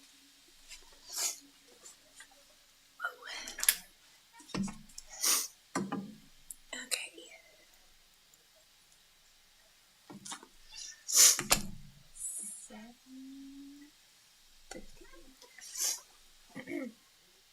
When Gideon heard the account of the dream and its interpretation, he bowed in worship. He returned to Israel's camp and said, "Get up, for the Lord has handed the Midianite camp over to you." Then he divided the 300 men into 3 companies and gave each of the men a trumpet in one hand and an empty pitcher with a torch inside it on the other hand. "Watch me," he said to them, "and do what I do. When I come to the outpost of the camp, do as I do. When I and everyone with me blow our trumpets, you are also to blow your trumpet all around the camp. Then you will say to me, 'For the Lord and for Gideon.'" Gideon and the 300 men who were with him went to the outpost of the camp at the beginning of the middle watch after the sentries had been stationed. They blew their trumpets and broke their pitchers that were in their hands. The 3 companies blew their trumpets and shattered their pitchers. They held their torches in their left hands, their trumpets in their right hands, and shouted, "A sword for the Lord and for Gideon." Each Israelite took his position around the camp, and the entire Midianite army began to run, and they cried out as they fled. When Gideon's men blew their 300 trumpets, the Lord caused the men and the whole army to turn on each other with their swords. They fled to Acacia House in the direction of Zerah, in as far as the border of Abel Menholah near Tabith. Then the men of Israel were called from Naphtali, Asher, and Manasseh, and they pursued the Midianites. Gideon sent messengers throughout the hill country of Ephraim with this message: "Come down to intercept the Midianites and take control of the watercourses ahead of them as far as Bethbara and the Jordan." So all of the men of Ephraim were called out, and they took control of the watercourses as far as Bethbara and the Jordan. They captured Oreb and Zeb, the 2 princes of Midian. They killed Oreb at the rock of Oreb and Zeb at the winepress of Zeb, while they were pursuing the Midianites. They brought the heads of Oreb and Zeb to Gideon across the Jordan. The men of Ephraim said to him, "Why have you done this to us, not calling us when you went to fight against the Midianites?" And they argued with him violently. So he said to them, "What have I done now compared to you? Is not the gleaning of Ephraim better than the grape harvest of Abiezer? God handed over to you Oreb and Zeb, the 2 princes of Midian. What was I able to do compared to you?" When he said this, their anger against him subsided. Gideon and the 300 men came to the Jordan and crossed it. They were exhausted, but still in pursuit. He said to the men of Succoth, "Please give them some loaves of bread to the troops under my command, because they are exhausted, for I am pursuing Zebah and Zalmunna, the kings of Midian." But the princes of Succoth asked, "Are Zebah and Zalmunna now in your hands, as we should give bread to your army?" Gideon replied, "Very well, when the Lord has handed Zebah and Zalmunna over to me, I will tear your flesh with thorns and briars from the wilderness." He went from there to Penuel and asked the same of them. The men of Penuel answered just as the men of Succoth had answered. He also told the men of Penuel, "When I safely return, I will tear down this tower." Now Zebah and Zalmunna were in Karkor, and with them was the army of about 15,000 men, who were all those left of the entire army of the Queedamites. Those who had been killed were 120,000 armed men. Gideon traveled on the caravan route east of Nobah and Jogbeh and attacked their army while the army felt secure. Zebah and Zalmunna fled, and he pursued them. He captured these 2 kings of Midian and routed their entire army. Gideon, son of Joash, returned from the battle by the ascent of Heres. He captured a youth from the men of Succoth and interrogated him. The youth wrote down for him the names of the 77 leaders and elders of Succoth. Then he went to the men of Succoth and said, "Here is Zebah and Zalmunna. You taunted me about them, saying, 'Are Zebah and Zalmunna now in your power, that we should give bread to your exhausted men?'" So he took the elders of the city, and he took some thorns and briars from the wilderness, and he disciplined the men of Succoth with them. He also tore down the tower of Penuel and killed the men of the city. He asked Zebah and Zalmunna, "What kind of men did you kill at Tabor?"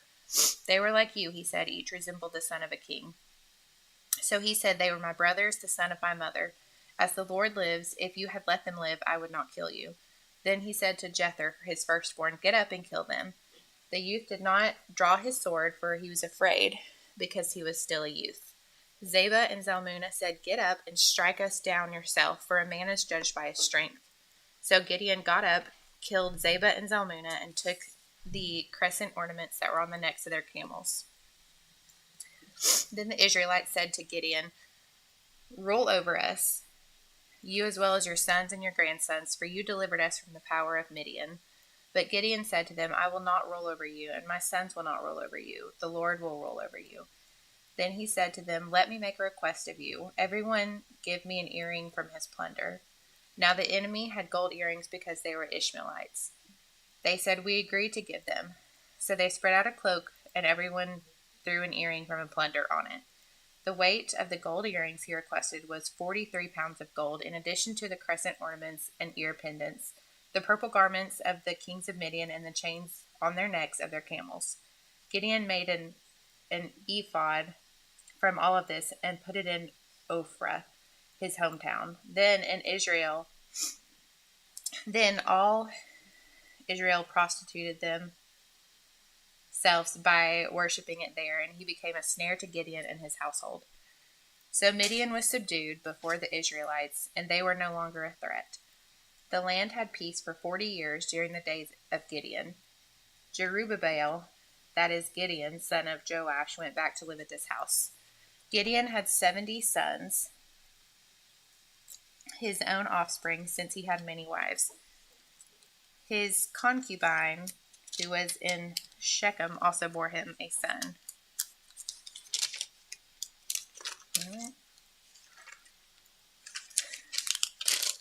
This sucker is. Ooh, there we go. And he named him Abimelech. Then Gideon, son of Joash, died at a good old age and was buried in the tomb of his father Joash in Ophrah of the Abizarites. When Gideon died, the Israelites turned and prostituted themselves by worshiping the Baals and made Baal-berith their god. The Israelites did not remember the Lord their God, who had rescued them from the hand of the enemies around them. They did not show kindness to the house of Jerubbaal, that is Gideon, for all of the good he had done for Israel. Chapter 9. Abimelech, son of Jerubbaal, went to Shechem and spoke to his uncles and his mother's whole clan, saying, please speak in the hearing of your citizens of Shechem. Is it better for you that 70 men, all of the sons of Jerubbaal, rule over you, or that one man rule over you? Remember that I am your own flesh and blood. His mother's relatives spoke all of these words about him in the hearing of all of the citizens of Shechem, and they were favorable to Abimelech, for they said, he is our brother. So they gave him 70 pieces of silver from the temples of Baal-berith. Abimelech used it to hire worthless and reckless men, and they followed him. He went to his father's house in Ophrah and killed his 70 brothers, the sons of Jerubbaal, on top of a large stone. But Jotham, the youngest son of Jerubbaal, survived because he hid. Then all of the citizens of Shechem and of Beth Millo gathered together and proceeded to make Abimelech king at the oak of the pillar in Shechem. When they told Jotham, he climbed into the top of Mount Gerizim, raised his voice, and called to them, listen to me, citizens of Shechem, and may God listen to you. The trees decided to anoint a king over themselves, and they said to the olive tree, reign over us. But the olive tree said to them, should I stop giving my oil, that people used to honor both God and men, and rule over the trees? Then the tree said to the fig tree, come and reign over us. But the fig tree said to them, should I stop giving my sweetness and my good fruit and rule over trees? Later the tree said to the grapevine, come and reign over us. But the grapevine said to them, should I stop giving my wine that cheers both God and man and rule over trees? Finally, all of the trees said to the bramble, come and reign over us. The bramble said to the trees, if you really are anointing me as king over you, come and find refuge in my shade. But if not, may fire come out of the bramble and consume the cedars of Lebanon. Now, if you had acted faithfully and honestly in making Abimelech king, if you have done well by Jerubbaal and his family, and if you have rewarded him appropriately for what he did, for my father fought for you, risked his life, rescued you from Midian, and now you've attacked my father's family today, killing his 70 sons on top of a large stone, and made Abimelech, the son of a slave woman, king over the citizens of Shemlech, because he is your brother. So if you have acted faithfully and honestly with Jerubbaal and his house this day, rejoice in Abimelech, and may he also rejoice in you. But if not, may fire come from Abimelech and consume the citizens of Shechem and Beth Millo, and may fire come from the citizens of Shechem and Beth Millo and consume Abimelech. Then Jotham fled, escaping to Beer, and lived there because of his brother Abimelech. When Abimelech had ruled over Israel for 3 years, God sent an evil spirit between Abimelech and the citizens of Shechem. They treated Abimelech deceitfully, so that the crime against the 70 sons of Jerubbaal might come to justice, and their blood would be avenged over their brother Abimelech, who killed them, and their citizens on Shechem, who had helped them kill his brothers. The citizens of Shechem rebelled against him by putting men in ambush on the top of the mountains, and they robbed everyone who passed by them on the road. So this was reported to Abimelech. Gaal, sons of Ebed, came with the brothers and crossed to Shechem, and the citizens of Shechem trusted him. So they went out to the countryside and harvested grapes from their vineyards. They trampled the grapes and held a celebration. They then went to the house of their God, and as they ate and drank, they cursed Abimelech. Gaal, son of Ebed, said, "Who is Abimelech, and who is Shechem, that we should serve him? Isn't he the son of Jerubbaal, and isn't Zabul his officer? You are to serve the men of Hamor, the father of Shechem. Why would we serve Abimelech? If only these people were in my power, I would remove Abimelech." So he said to Abimelech, "Gather your army and come out." When Zabul, the ruler of the city, heard the words of Gaal, son of Ebed, he was angry. So he secretly sent messages to Abimelech, saying, "Beware, Gaal, son of Ebed, with his brothers, have come to Shechem and are turning the city against you. Now tonight you and the troops with you come and wait in ambush in the countryside. Then get up early and at the sunrise attack the city. When he and the troops who are with him come out against you, do to him whatever you can." So Abimelech and all of the troops with him got up at night and waited in ambush for Shechem in 4 units. Gaal, son of Ebed, went out and stood at the entrance of the city gate. Then Abimelech and the troops who were with him got up from their ambush. When Gaal turned and saw the troops, he said to Zabul, "Look, troops are coming down from the mountaintops." But Zabul said to him, "The shadows of the mountaintops look like men to you." Then Gaal spoke again. "Look, troops are coming down from the central part of the land, and 1 unit is coming from the direction of the Diviner's Oak." Zabul replied, "What do you have to say now? You said, 'Who is Abimelech that we should serve him?' Aren't these the troops you despised? Now go and fight them." So Gaal went out against the citizens of Shechem and fought against Abimelech, but Abimelech pursued him, and Gaal fled before him. Numerous bodies were strewn as far as the entrance of the city gate. Abimelech stayed in Arumah, and Zabul drove Gaal and his brothers from Shechem. The next day, when the people of Shechem went into the countryside, this was reported to Abimelech. He took the troops, divided them into 3 companies, and waited in ambush in the countryside. He looked, and the people were coming out of the city, so he arose against them and struck them down. Then Abimelech and the units that were with him rushed forward and took their stand at the entrance of the city gate. The other 2 units rushed against them who were in the countryside and struck them down. So Abimelech fought against the city that entire day, captured it, and then killed the people who were in it. Then he tore down the city and sowed it with salt. When all of the citizens of the Tower of Shechem heard, they entered the inner chamber of the temple of El-Berith. Then it was reported to Abimelech that all of the citizens of the Tower of Shechem had gathered. So Abimelech and all of the troops who were with him went up to Mount Zalmon. Abimelech took his axe in his hand and cut a branch from the trees. He picked up the branch, put it on the shoulder, and said to the troops who were with him, "Hurry and do what you have seen me do." Each of the troops also cut down his branch and followed Abimelech. They put the branches against the inner chamber and set it on fire. About 1,000 men and women died, including all of the men of the Tower of Shechem.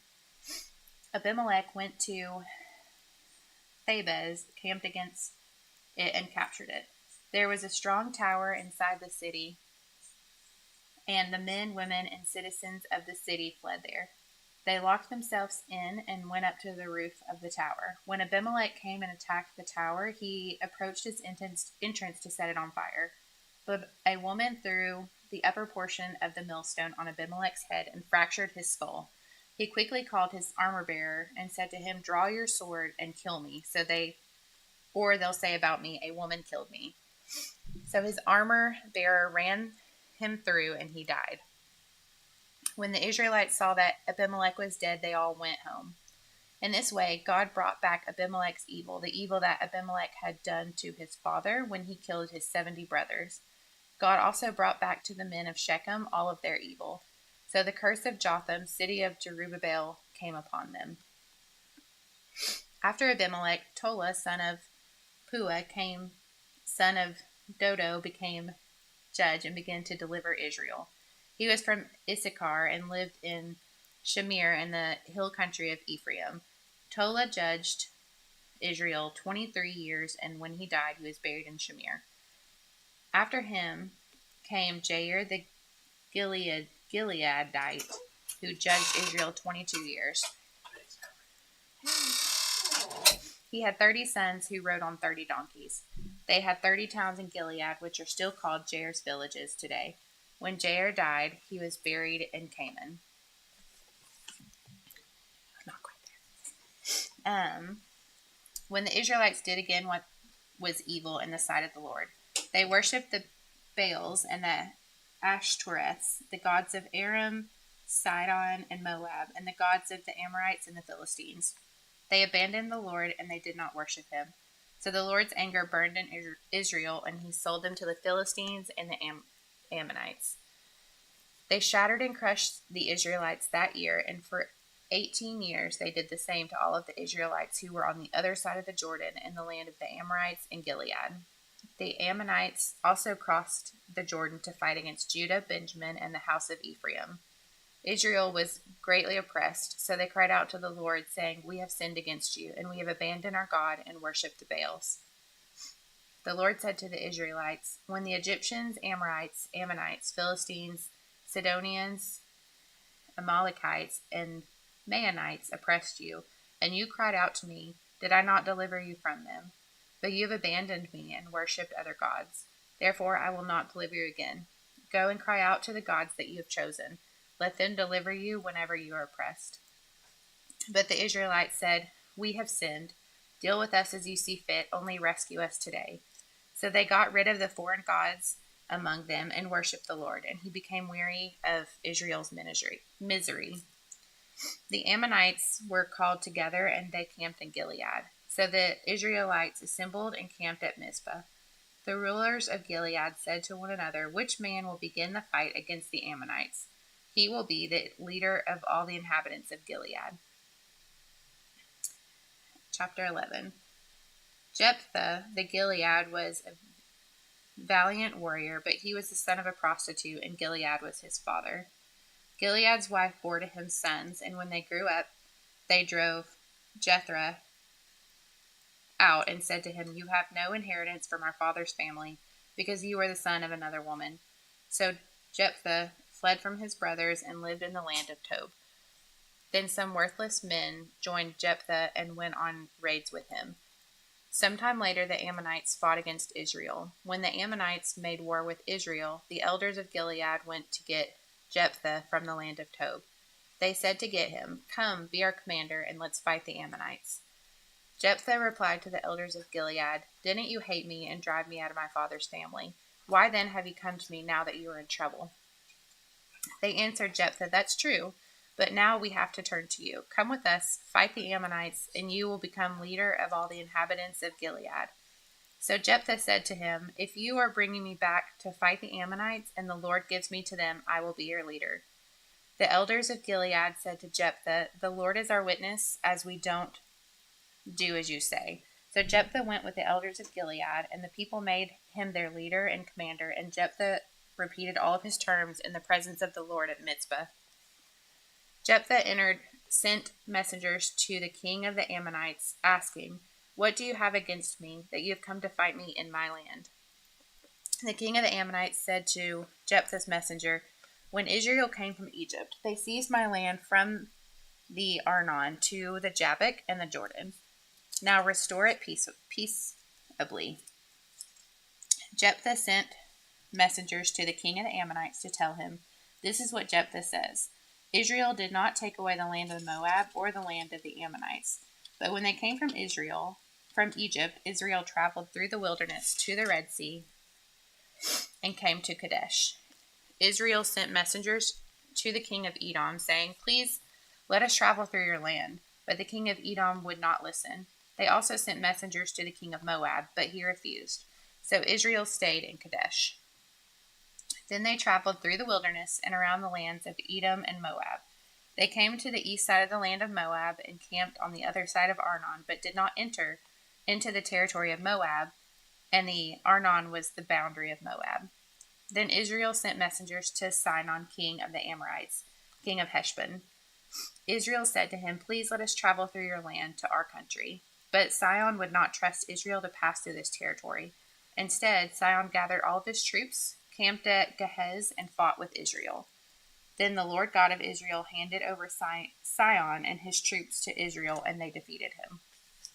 So Israel took possession of the entire land of the Amorites who lived in that country. They took possession of all of the territory of the Amorites, from the Arnon to the Jabbok and to the wilderness of the Jordan. The Lord God of Israel has now driven out the Amorites from his people, before his people Israel, and will you now force us out? Isn't it true that you can have whatever your God Chemosh conquers for you, and we can have whatever the Lord our God conquers for us? Now, are you any better than Balak, son of Zippor, king of Moab? Did he ever contend with Israel or fight with him? While Israel lived 300 years in Heshbon and Aor and his surrounding villages and all the cities that are on the banks of Arnon, why didn't you take them back at that time? I have not sinned against you, but you are doing wrong by fighting against me. Let the Lord, who is your judge, decide today between the Israelites and the Ammonites. But the king of the Ammonites would not listen to Jephthah's message that he sent them. The Spirit of the Lord came on Jephthah, who traveled through Gilead and Manasseh, and then went through Mizpah of Gilead. He crossed over to the Ammonites from Mizpah of Gilead. Jephthah made this vow to the Lord: "If you in fact hand over the Ammonites to me, whoever comes out of the doors of my house to greet me when I return safely from the Ammonites will belong to the Lord, and I will offer that person as a burnt offering." Jephthah crossed over to the Ammonites to fight against him, and the Lord handed over the city to him. He defeated 20 of their cities with a great slaughter, from Aroer over the way to the way of the entrance of Minnith and to Abel Karaman. So the Ammonites were subdued before the Israelites. When Jephthah went to his home in Mizpah, there was his daughter coming out to meet him with tambourines and dancing. She was his only child, and he had no other son or daughter besides her. When he saw her, he tore his clothes and said, "No, not my daughter. You have devastated me. You have brought great misery on me. I have given my word to the Lord, and I cannot take it back." And then she said to him, "My father, you have given your word to the Lord. Do to me as you have said, for the Lord brought vengeance on your enemies, the Ammonites." She also said to her father, "Let me do this one thing.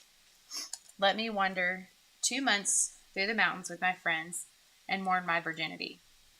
"Go," he said, and he sent her away for 2 months.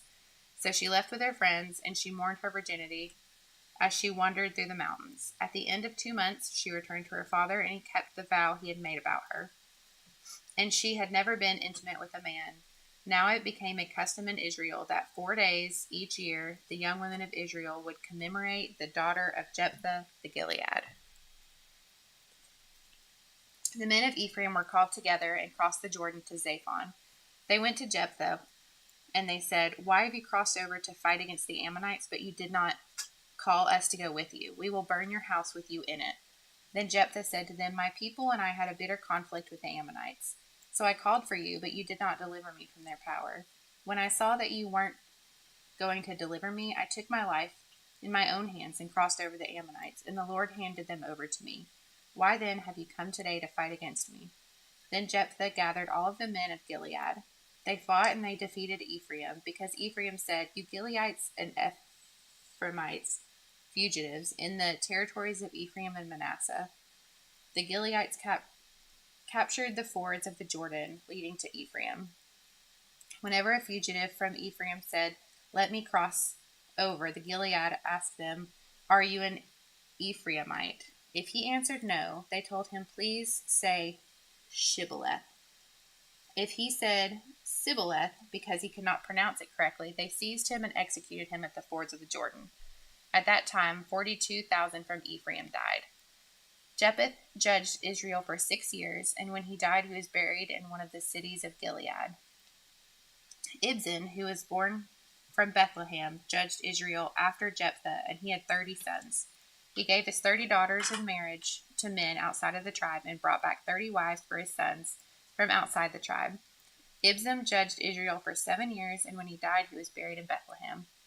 Elon, who was from Zebulun, judged Israel after Ibzan. He judged Israel for 10 years, and when he died, he was buried in Ajalon in the land of Zebulun. After Elon, Abdon, son of Hillel, who was from Pirathon, judged Israel. He had 40 sons and 30 grandsons, who rode on 70 donkeys. Abdon judged Israel for 8 years, and when he died, he was buried on Pirathon in the land of Ephraim, in the hill country of the Amalekites. We're at a chapter. I don't know. Are you reading next? Yeah. Okay. Might be good just to go ahead. But you and Joshua still? Judges 13. Oh, you judges? Yes. This is not mine, so you're welcome to use this. I don't know whose it is. How's the Yeah, it's kind of. I had this one earlier, and that went cross-eyed. Yeah, Okay. this one's better. Yeah. Is it still filming? It is. Yeah. Yeah. So I'm gonna start reading, I guess.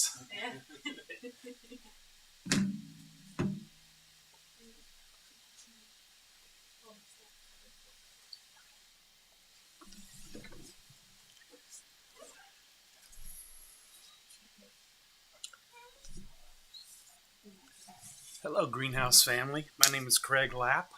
My wife and I and Lynn have been attending Greenhouse now for 5, maybe 6 weeks. We're in Todd's class, Essentials. When we finish that, we'll be looking to join the Greenhouse family. Thank you. I think we're in chapter 13 of Judges. So let me begin. It's the birth of Samson is the chapter heading. The Israelites again did what was evil in the Lord's sight. So the Lord handed them over to the Philistines 40 years. There was a certain man named from Zorah, from the family of Dan, whose name was Manoah. His wife was unable to conceive and had no children. The angel of the Lord appeared to the woman and said to her, "Is it true that you are unable to conceive and have no children, but you will conceive and give birth to a son? Now please be careful not to drink wine or beer, or to eat," turn the page, "anything unclean, for indeed you will conceive and give birth to a son. You must never cut his hair, because the boy will be a Nazirite to God from birth, and he will begin to save Israel from the power of the Philistines." Then the woman went and told her husband, "A man of God came to see me. He looked like the awe-inspiring angel of God. I didn't ask him where he came from, and he didn't tell me his name. He said to me, 'You will conceive to give birth to a son. Therefore, do not drink wine or beer, and do not eat anything unclean, because the boy will be a Nazirite to God from birth until the day of his death.' Manoah prayed to the Lord and said, 'Please, Lord, let the man of God you sent come again to us and teach us what we should do for the boy who will be born.' God listened to Manoah, and the angel of God came again to the woman. She was sitting in the field, and her husband Manoah was not with her. The woman ran quickly to her husband and told him, 'The man who came to me the other day has just come back.' So Manoah got up and followed his wife. When he came to the man, he asked, 'Are you the man who spoke to my wife?' 'I am,' he said. Then Manoah asked, 'When your words come true, what will be the boy's responsibilities and work?' The angel of the Lord answered Manoah, 'Your wife needs to do everything I told her. She must not eat anything that comes from the grapevine or drink wine or beer. and she must not eat anything unclean. Your wife must do everything as I have commanded her. Please stay here, Manoah told him, and we will prepare a young goat for you. The angel of the Lord said to him, If I stay, I won't eat your food, but if you want to prepare a burnt offering, offer it to the Lord. Manoah did not know he was the angel of the Lord. Then Manoah said to him, What is your name, so that we may honor you when your words come true? Why do you ask my name? The angel of the Lord asked him, since it is beyond understanding. Manoah then took a young goat and a grain offering and offered them on a rock to the Lord, who did something miraculous. While Manoah and his wife were watching, when the flame went up from the altar to the sky, the angel of the Lord went up in its flame. Then Manoah and his wife saw this. They fell face down on the ground. The angel of the Lord did not appear again to Manoah and his wife. Then Manoah realized that it was the angel of the Lord. We're certainly going to die, he said to his wife, because we have seen God. But his wife said to him, If the Lord had intended to kill us, he wouldn't have accepted the burnt offering and the grain offering from us. And he would not have shown us all these things or spoken to us like this. So the woman gave birth to a son and named him Samson. The boy grew, and the Lord blessed him. Then the Spirit of the Lord began to stir in him in the camp of Dan, between Zorah and Eshtaol. Chapter 14, Samson's Riddle. Samson went down to Timnah and saw a young Philistine woman there. He went back and told his father and his mother, I have seen a young Philistine woman in Timnah. Now get her for me as a wife. But his father and mother said to him, Can't you find a young woman among your relatives or among any of our people? Must you go to the uncircumcised Philistines for a wife? But Samson told his father, Get her for me. She's the right one for me. Now his father and mother did not know this was from the Lord, who wanted the Philistines to provide an opportunity for a confrontation. At that time, the Philistines were ruling Israel. Samson went down to Timnah with his father and mother and came to the vineyards of Timnah. Suddenly a young lion came roaring at him. The Spirit of the Lord came powerfully on him, and he tore the lion apart with his bare hands, as he might have torn a young goat. But he did not tell his father what he had done. Then he went and spoke to the woman, because she seemed right to Samson. After some time, when he returned to marry her, he left the road to see the lion's carcass, and there was a swarm of bees with honey in the carcass. He scooped some honey into his hands and ate it as he went along. When he came to his father and mother, he gave some of it to them, and they ate it. But he did not tell them he had scooped the honey from the lion's carcass. His father went to visit the woman, and Samson prepared a feast there, as young men were accustomed to do.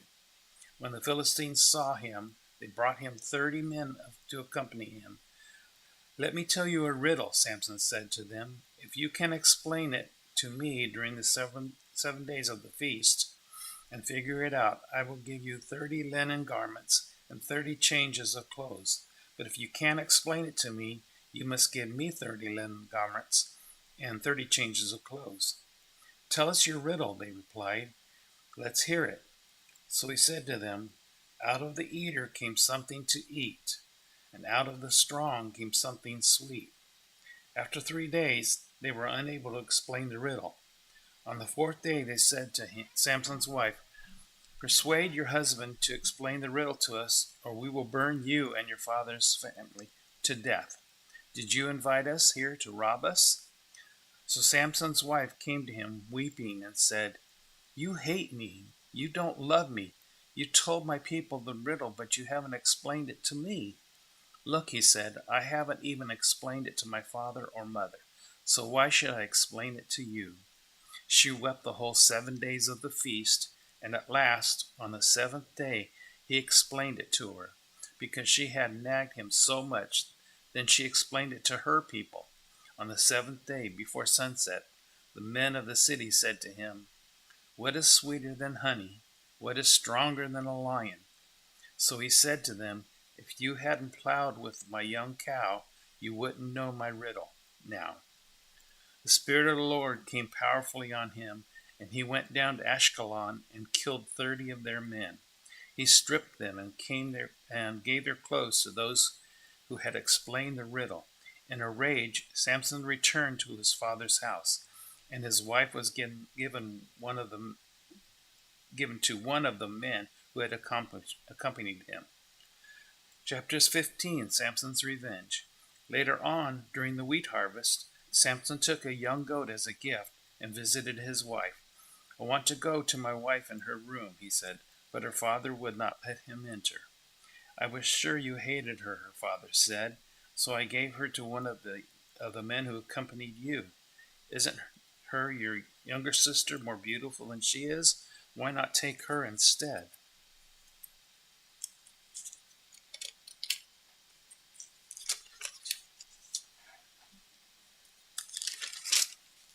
Samson said to them, "This time I will be blameless when I harm the Philistines." So he went out and caught 300 foxes. He took torches, turned the foxes tail to tail, and put a torch between each pair of tails. Then he ignited the torches and released the foxes into the standing grain of the Philistines. He burned the piles of grain and the standing grain as well as the vineyards and the olive groves. Then the Philistines asked, "Who did this?" They told him it was Samson, the Timnite's son-in-law, because he took Samson's wife and gave her to his companion. So the Philistines went to her and her father and burned them to death. Then Samson told them, "Because you did this, I swear that I won't rest until I have taken vengeance on you." He tore them limb from limb and then went down and stayed in the cave at the rock of Edom. The Philistines went up, camped in Judah, and raided Lehi. So the men of Judah said, "Why have you attacked us?" They replied, "We have come to tie Samson up and pay him back what he did to us." Then 3,000 men of Judah went to the cave at the rock of Edom, and they asked Samson, "Don't you realize that the Philistines rule us? What have you done to us?" "I have done to them what they did to me," he answered. They said to him, "We've come to tie you up and hand you over to the Philistines." Then Samson told them, "Swear to me that you yourselves won't kill me." "No," they said, "we won't kill you, but we will tie you up securely and hand you over to them." So they tied him up with 2 new ropes and led him away from the rock. When he came to Lehi, the Philistines came to meet him, shouting. The Spirit of the Lord came powerfully on him, and the ropes that were on his arms and wrists became like burnt flax and fell off. He found a fresh jawbone of a donkey, reached out his hands, took it, and killed 1,000 men with it. Then Samson said, "With the jawbone of a donkey I have piled them in heaps. With the jawbone of a donkey I have killed 1,000 men." Then he finished speaking. He threw away the jawbone and named that place Ramath Lehi. He became very thirsty and called to the Lord, "You have accomplished this great victory through your servant. Must I now die of thirst and fall into the hands of the uncircumcised?" So God split the hands of the uncircumcised. So God split a hollow place in the ground at Lehi, and water came out of it.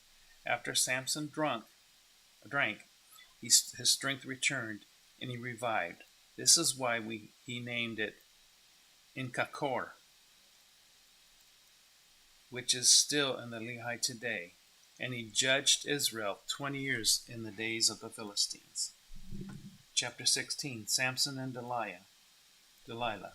Samson went to Gaza, where he had saw a prostitute and went to bed with her.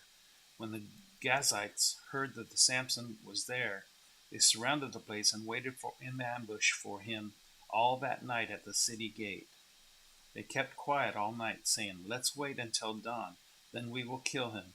But Samson stayed in bed only until midnight. Then he got up, took hold of the doors of the city gate, along with the 2 gate posts, and pulled them out, bar and all. He put them on his shoulders and took them to the top of a mountain overlooking Hebron. Some time later, he fell in love with a woman named Delilah, who lived in the Sorek Valley. The Philistine leaders went to her and said, "Persuade him to tell you what his great strength comes from, so we can overpower him and tie him up and make him helpless. Each of us will then give you 1,100 pieces of silver." So Delilah said to Samson, "Please tell me, where does your great strength come from? How could someone tie you up and make you helpless?" Samson told her, "If they tie me up with several fresh bowstrings that have not been dried, I will become weak and be like any other man." The Philistine leaders brought her 7 fresh bowstrings that had not been dried, and she tied him up with them. While the men were ambushed waiting in her room, she called out to him, "Samson, the Philistines are here." But he snapped the bowstrings as a strand of yarn snaps when it touches fire. The secret of his strength remained unknown. Then Delilah said to Samson, "You have mocked me. You told me lies. Won't you please tell me how you can be tied up?" He said to her, "If they tie me up with new ropes that have never been used, I will become weak and be like any other man." Delilah took new ropes, tied him up with them, and shouted, "Samson, the Philistines are here." But while the men in ambush were waiting in her room, he snapped the ropes off his arms like a thread. Then Delilah said to Samson, "You have mocked me all along and told me lies. Tell me, how can you be tied up?" He said to her, "If you weave 7 braids on my head in the fabric of a loom." She fastened the braids with a pin and called to him, "Samson, the Philistines are here." He awoke from his sleep and pulled out the pin with the loom and the web. "How can you say I love you," she told him, "when your heart is not with me? This is the 3rd time you have mocked me and not told me what makes your strength so great."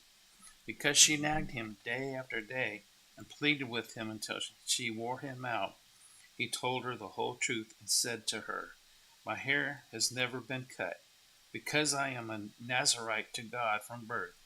If I am shaved, my strength will leave me, and I will become weak and be like any other man." When Delilah realized that he had told her the whole truth, she sent this message to the Philistine leaders: "Come one more time, for he has told me the whole truth." The Philistine leaders came to her and brought the silver with them. Then she let him fall asleep on her lap and called a man to shave off the 7 braids on his head. In this way she made him helpless, and his strength left him. Then she cried, "Samson, the Philistines are here." When he woke from his sleep, he said, "I will escape as I did before and shake myself free." But he did not know that the Lord had left him. Samson's defeat at death. The Philistines seized him and gouged out his eyes. They brought him down to Gaza and bound him with bronze shackles, and he was forced to grind grain in the prison. But his hair began to grow back after it had been shaved. Now the Philistine leaders gathered together to offer a great sacrifice to their god Dagon. They rejoiced and said, "Our God has handed over our enemy Samson to us." When the people saw him, they praised their God and said, "Our God has handed over to us our enemy, who destroyed our land and who multiplied our dead." When they were in good spirits, they said, "Bring Samson here to entertain us." So they brought Samson from prison, and he entertained them. They had him stand between the pillars. Samson said to the young man who was leading him by the hand, "Lead me where I can feel the pillars supporting the temple, so I can lean against them." The temple was full of men and women. All the leaders of the Philistines were there, and about 3,000 men and women were on the roof watching Samson entertain them. He called out to the Lord, "Lord God, please remember me. Strengthen me, God, just once more. With one act of vengeance, let me pay back the Philistines for my 2 eyes." Samson took hold of the 2 middle pillars supporting the temple and leaned against them, one on his right hand and the other on his left. Samson said, "Let me die with the Philistines." He pushed with all his might, and the temple fell on the leaders and all the people in it. And those he killed at his death were more than those that he had killed in his life.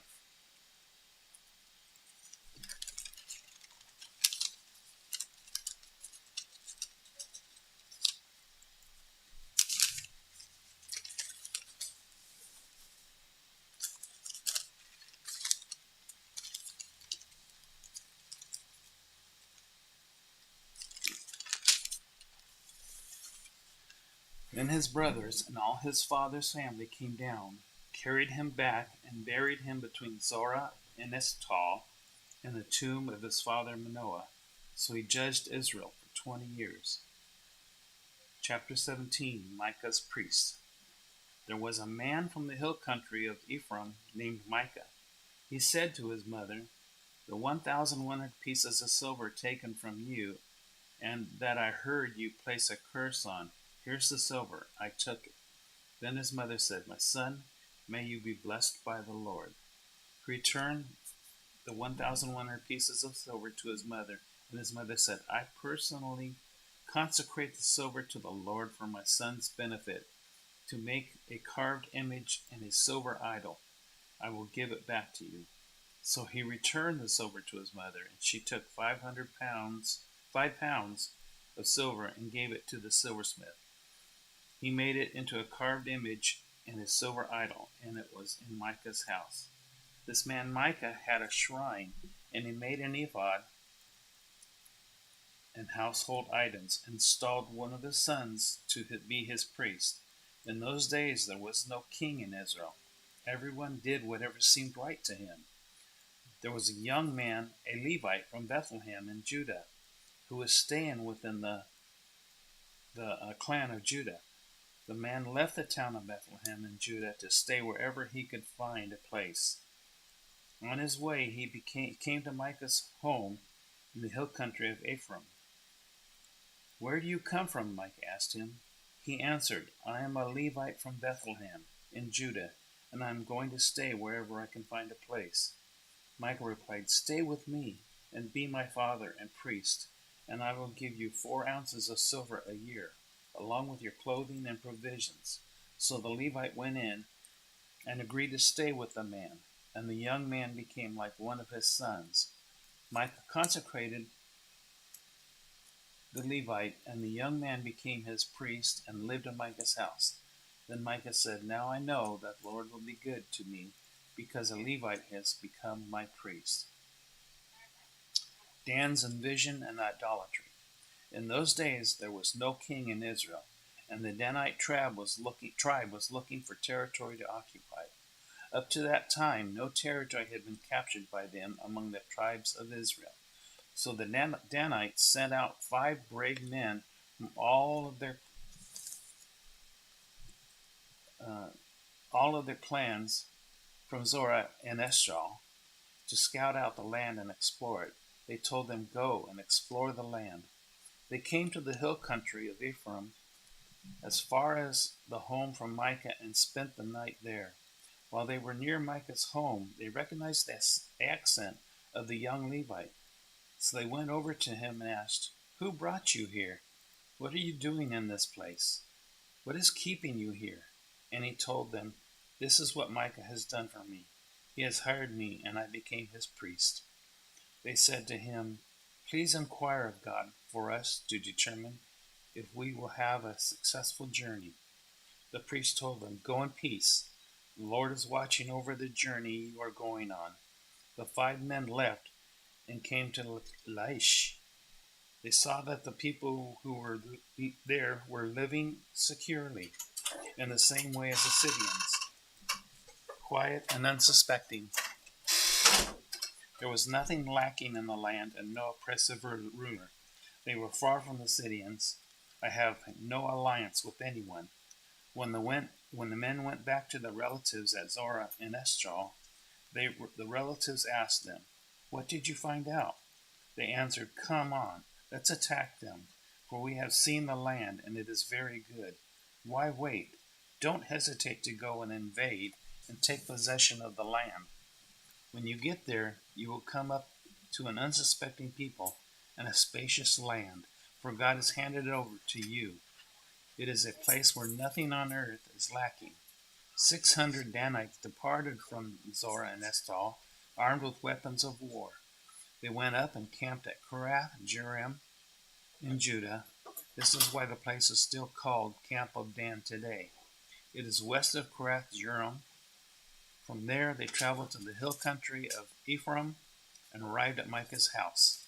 The 5 men who had gone to scout out the land of Laish told their brothers, "Did you know that there are an ephod, house of gods, and a carved image and a silver idol in this house?" Now thinking about what you should do, so they detoured there and went to the house of the young Levite at the home of Micah and greeted him. The 600 Danite men were standing by the entrance of the city gate, armed with their weapons of war. Then the 5 men who had gone to scout out the land went in and took the carved image, the ephod, the household idols, and the silver idol, while the priest was standing by the entrance of the city gate with the 600 men armed with weapons of war. When they entered Micah's house and took the carved image, the ephod, the household idols, and the silver idol, the priest said to them, "What are you doing?" They told him, "Be quiet, keep your mouth shut. Come with us and be a father and a priest to us. It is better for you to be a priest for the house of one person, or for you to be a priest of the house of a tribe and family in Israel." So the priest was pleased and took his ephod, household idols, and carved image, and went with the people.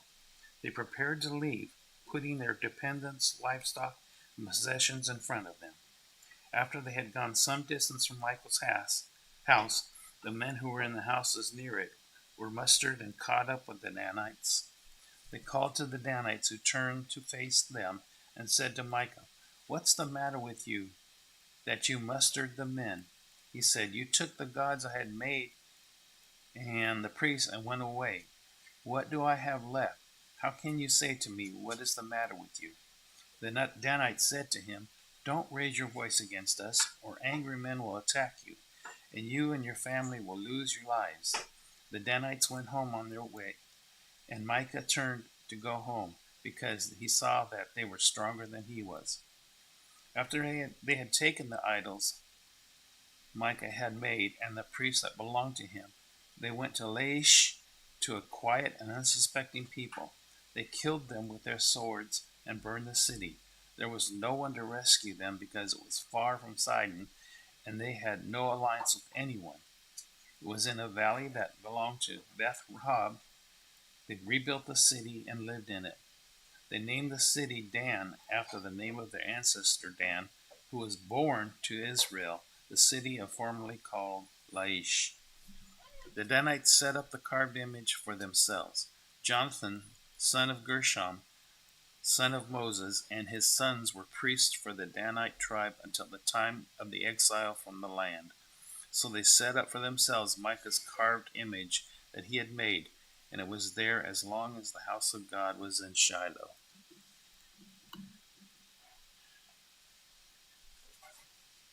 Chapter 19, Outrage in Benjamin. In those days, when there was no king in Israel, a Levite staying in a remote part of the hill country of Ephraim acquired a woman from Bethlehem in Judah as his concubine. But she was unfaithful to him and left him for her father's house in Bethlehem in Judah. She was there for 4 months. Then her husband got up and followed her to speak kindly to her and bring her back. He had his servant